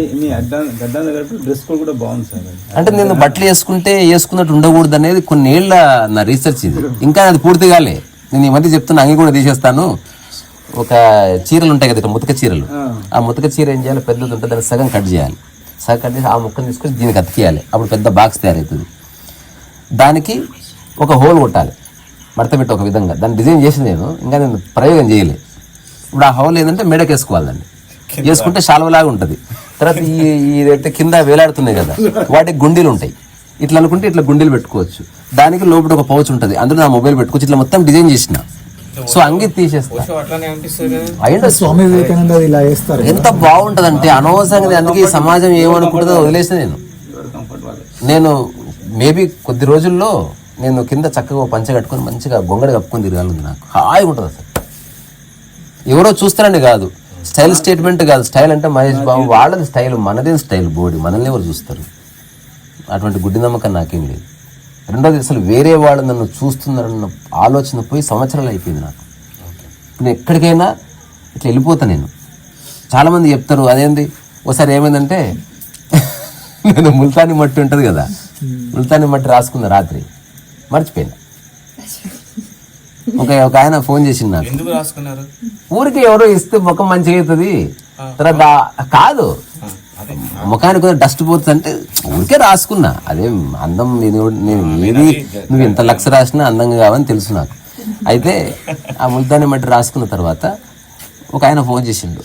ఫోన్ చేస్తే అది ఈవెంట్ ఉంది morning 11 o'clock, quick event, perform చేస్తావా అంటే ఉన్న పళ్ళంగా నేను వస్తా, కానీ కొంచెం ఫుడ్ ప్రిపేర్ చేసుకుని వస్తా అని బెడ్ మీద నుంచి లేచి కూరగాయల సంచి తీసుకుని పోయి అటు ఒక ఆమె అన్నది అయ్యారు అన్నది. ఆమె ఏమైంది దీనికి ఏమైనా మెంటల్ ఎక్కిందా అది. తర్వాత టమాటాలు ఎంత అంటే నన్నే చూస్తుంది. ఆమె చెప్తలేదు అంటే ఏమని చెప్తుంది పాపం. అదేంది అసభ్యకరంగా లేదు కదా, నల్లగా ఒక ప్యాచ్ ఉంది అట్లా. ఆ తర్వాత నేను ఎందుకు అట్లా చూస్తుంది ఆమె, అట్లీస్ట్ అటు తెలిసి చెప్తే అయిపోతుంది కదా. అయినా సరే వేరే వాళ్ళు నా గురించి ఏమనుకుంటున్నారు నాకు అనవసరం అన్నది నాకు జీవిత ఆదర్శం. ఇప్పుడు నాకేమైనా ఇబ్బంది ఉంటే నేను చూసుకుంటే నాకు బాగానే ఉంది, అసలు నాకు తెలుస్తలేదు అది. ఆ తర్వాత వంట చేసుకున్నా, అయిపోయింది. చలికాలం స్నానం ఎవడు చేస్తాడని చక్కగా కారు వేసుకున్నా, పోయినా అద్దం దిగిన అదొక వస్తుంది. ఏమైంది ఇట్లా చూస్తున్నారు, నాకు ఈ థాట్ వస్తలేదు.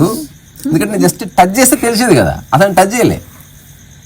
ఆ తర్వాత ఈవెంట్ తిరిగిపోయినా అక్కడ కాంతిబాయి అంటే మేకప్ వేసుకుని వచ్చింది, ఇక్కడ మేకప్ చేసుకుని అంటే ఇక్కడ ఫ్రెష్ అయిదామని వచ్చినావా వేసుకొచ్చినావా అని అన్నాడు. అప్పుడు తెలిసింది నాకు. అయితే ఇప్పుడు అలా చెప్పిన తర్వాత నేను జస్ట్ వెళ్ళి ఫేస్ కడుక్కున్నాను. అంటే ఆ బ్యాగేజ్ అంతా ఉంటుంది ఒక్కొక్కసారి. అయ్యో అటు ఇట్లా నాకు ఇప్పుడు అది పోయింది నాకు. అంటే ఇప్పుడు నేను అనుకున్నా నటించినా వస్తలేదు నాకు అర్థమైతే లేదు. ఇప్పుడు నేను అనుకున్నా బాధపడలేను, పోయిందంతా. ఇప్పుడు మానసికంగా సమస్య లేనప్పుడు బాధ ఎడికెళ్ళి వస్తుంది. ఇప్పుడు నేను చాలాసార్లు అనుకుంటా ఏదన్నా ఒక సందర్భాన్ని పెట్టి నటిద్దాం సీరియస్గా, నాకు వస్తలేదు.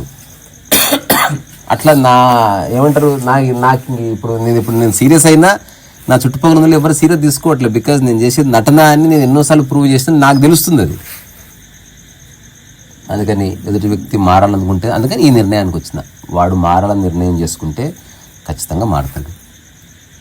ఒక మనిషికి చెప్పడం మన ధర్మం, అంతేగాని మనం దాన్ని మన జీవితానికి అప్లై చేసుకొని మనం బాధపడి నువ్వు మారతలేవు నాకు చాలా బాధ అవుతుంది, నువ్వు మారకపో, నేను ప్రశాంతంగానే ఉంటాను.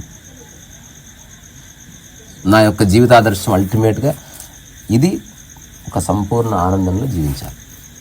ఇంతకు మించి నాకైతే ఈ ఆదర్శం కనిపిస్తలేదు. అలా ఉంటూ అన్నీ చేద్దాం, అంత మామూలు కంటే ఎక్కువ అవుతుంది పని. బికాస్ ఈ సైకలాజికల్ డిస్టర్బెన్సెస్ లేకుండా జీవితం చాలా బాగుంటుంది. ఇది ఆధ్యాత్మికత అవునో కాదో నాకు తెలియదు, కానీ అన్ని ఆధ్యాత్మిక సారాలంతా ఇక్కడికి తీసుకొచ్చి నిలబెడితే నేను ఖచ్చితంగా చెప్పగలను.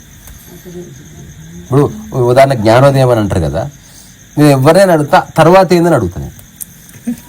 రియల్ క్వశ్చన్ జ్ఞానోదయం కావడం కాదు, తర్వాత ఏం బిక్తావు?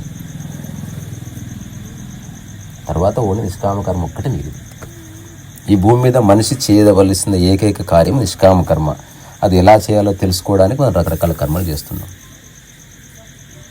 మనిషి అనుభవించాల్సిన ఏకైక స్థితి మనస్సు లేని దశనే. అది ఎట్లా అని అర్థం చేసుకుని రకరకాల ప్రయత్నం చేస్తున్నాం. ఇప్పుడు ఒక ఫ్రెండ్ని ఇంటికి ఇన్వైట్ చేస్తున్నామంటే మన మనసుని 10 విషయాల నుంచి పక్కకు జరిపి ఒక్క విషయం మీద తీసుకురావడానికి. సినిమా చూస్తున్నాం అంటే ఎక్కడెక్కడ ఉన్న మనసుని ఒకచోట లగ్నం చేయడానికి.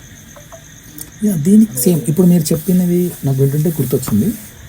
దీనికి కొన్ని స్టేజెస్ ఉన్నాయనేసి మన పురాణాల్లో ఉన్నాయి. లైక్ ఇనిషియల్గా నువ్వు పుట్టిన తర్వాత కొన్ని రెస్పాన్సిబిలిటీస్ ఉంటాయి బై బర్త్.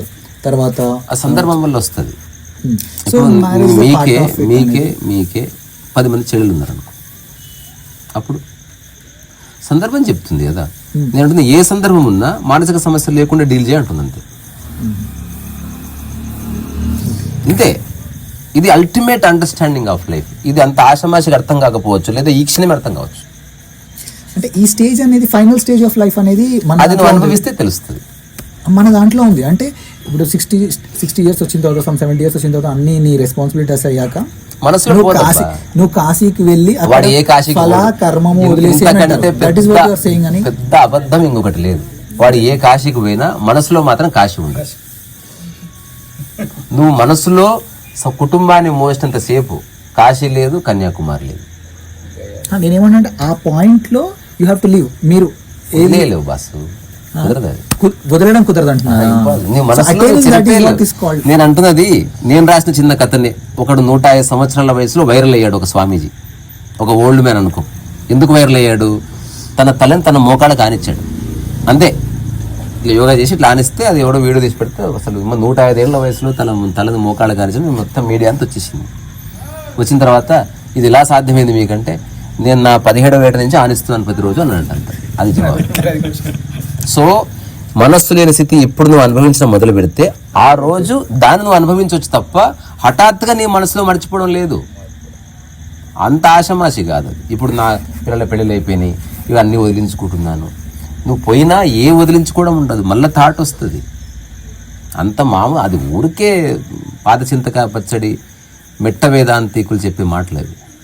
వాళ్ళు ఎవరికి ఏం అర్థం కాలేదు. బ్రూటల్గా మాట్లాడుకుందాం. ప్రపంచంలో ఉన్నంతసేపు నిష్కామకర్మ పాటించడం చాలా కష్టం. కుదరదు. అందుకే ఒక్క అంశాన్ని నిష్కామకర్మకు పెట్టుకో. 1/2 అవర్ నిష్కామకర్మ చేయి ప్రతిరోజు. ఇలా చేస్తాం. నిష్కామకర్మ చేయడం కుదరదు. ఇదే ప్రాక్టికల్. అంటే ఒకప్పుడు బుద్ధుడున్న కాలంలో ప్రపంచమే లేదు కాబట్టి ఉన్నది నిష్కామకర్మ. ఒకప్పుడు ఉన్నదే ఆర్గానిక్ ఫుడ్. అలాంటప్పుడు ఇప్పుడు ఆర్గానిక్ ఫుడ్ మంచిదని ప్రచారం చేస్తున్న వాళ్ళకి ఉద్యోగం ఎందుకు ఉంటుంది? అప్పుడు జంక్ ఫుడ్ ఉన్నంతసేపే కదా వీళ్ళకి లెక్చర్స్ ఇచ్చే అవకాశం వచ్చేది. అందరూ జ్ఞానోదయం పొందితే గరికపాటు ఎందుకు? సో ఒకటి యాబ్సెన్స్ ఉంది కాబట్టి అదేంటో చెప్పడానికే మిగతావన్నీ వస్తున్నాయి. అందుకని నిష్కామ కర్మ మనము చేయలేము. కానీ ప్రతిరోజు 1 గంట సేపు కుటుంబం కోసం నిష్కామ కర్మ చేయి. నిష్కామ కర్మ అంటే పేరు ప్రఖ్యాతలు ఆశించకు, ఆనందం ఆశించకు, సంతోషం ఆశించకు, గుర్తింపును ఆశించకు. అది పరిపూర్ణంగా చెయ్యి. ఇంకొక క్వశ్చన్ అడుగుతాను. ఇప్పుడు మైథిలి బాధపడుతూ అక్కడికి వచ్చింది, మీరు తనని క్వశ్చన్ చేస్తారా చేయరా? అడుగుతాను కారణం ఏందని. ఎందుకు తెలుసుకుంటా. నేను ఎవరైనా తెలుసుకుంటాను. కానీ నా బాధ నేనే కారణం అంటే వెళ్ళిపోతాను అక్కడి నుంచి. సో తను ఏదైనా ప్రాబ్లమ్ ఎక్స్ప్లెయిన్ చేస్తూ ఉన్నాను, వింటాను. Will you try to solve it? Try చేస్తాను. నేను ఒక సలహా ఖచ్చితంగా ఇస్తా. అడిగితే నాకు ఇట్లా అనిపిస్తుంది, నేను సలహా ఇచ్చే ఒక పద్ధతి కూడా తెలుసుకున్నా. నేనైతే ఇట్లా చేస్తా, నువ్వు ఆలోచించుకో అంట. ఇప్పుడు ఎవరో నన్ను తిట్టారు, నాకు బాధ్యత చెప్పారు అనుకుందాం హైపోథెటికల్లీ. ఒకవేళ నన్ను ఎవరైనా తిడితే వాడు బుద్ధి లేక తిట్టాడని తెలుసుకుంటాను. ఆ తిట్టు నేను నా మీద రాసుకోను. నేనైతే ఇట్లా చేస్తా, ఇది నా సొల్యూషన్, నువ్వు ఎట్లా అనిపిస్తే అట్లా చేసుకో అని చెప్పి నేను పక్కకి జరుగుతాను. బట్ ఇద్దరు స్టేట్ ఆఫ్ మైండ్ సేమ్ కాదు కదా. అసలు మైండే లేకుండా ఉంటే అందరితో నేను స్టేట్ ఆఫ్ మైండ్ మీది. But she cannot get in to your state కదా. నా అలాగ ఉండాలని అనుకోండి. మీరు చెప్పారు కదా ఎగ్జాంపుల్, నేనైతే ఇలా చేస్తాను అని చేసి తనకు వదిలేస్తా. She will solve her problem. లేకపోతే తనకు అనుకున్నట్టు చేస్తే దానికి సొల్యూషన్ దొరకకపోతే అప్పుడు నేను వస్తాను, నేను ట్రై చేస్తా. మా ఇద్దరు దొరకకపోతే ఎప్పుడు ఎవరెవరు వస్తారు సార్, వేరే వ్యక్తి. సందర్భం చెప్తుంది. కానీ ఏది ఏమైనా నేను మనసుకు తీసుకో. Either I try to solve it or I don't solve it. But నేను డిస్టర్బ్ అవ్వడం కానీ బాధపడడం కానీ నేను రాత్రులు నిద్ర లేని నేను రాత్రులు అనుభవిస్తున్నాను, నాకు ఎంతో విపరీతంగా మనసులో ఆందోళన కలుగుతుంది, ఆ వ్యక్తిని తలుచుకుంటే నాకు దుఃఖం వస్తుంది, అట్లాంటి మాటలు నేను అనుకున్నది నాకు 100 రూపాయలు చెప్పదు. నేను అసలు నా మనసులో ఎవరు లేనే లేరు. నా ఎదురుగున్న వ్యక్తులు నా మనసులో ఇప్పుడు ప్రతిబింబమే ఉన్నారు. మీరు ఈ గల్లి దాటిపోతే మీరెవరు, నేనెవరు, మీ గురించి నేను ఎందుకు ఆలోచిస్తా? నేనైతే ఆలోచించను, మీరు నా గురించి ఆలోచించకండి. నేను చెప్పిన విషయం గురించి ఆలోచించండి, వ్యక్తిని వదిలేయండి. నేనైతే విషయాన్ని చూస్తున్న మనిషిని పట్టించుకోవట్లేదు. ఎవరిలో మంచి విషయం ఉన్నా ఐ టచ్ దేర్ ఫీట్. నేను వ్యక్తిని కాదు, విషయాన్ని టచ్ చేస్తున్నా. ఇంత మాట్లాడుకున్నాం కానీ మనం మాట్లాడుకున్న దాంట్లో కోర్ ఒకటే, సైకలాజికల్ ఇంపాక్ట్ లేకుండా పనులు చేసి చూడు. ఎందుకంటే అన్ని ఆధ్యాత్మిక శాస్త్రాల సారమంతా అక్కడికి వచ్చి నిలపవలసిందే. నేను 2-3 దగ్గరనే వచ్చు. ఒకటి శరణాగతిక, రెండోది నిష్కామ కర్మజీ, మూడోది ఇంపాక్ట్ లేకుండా ఉండు. శరణాగతిక అంటే తెలీదు.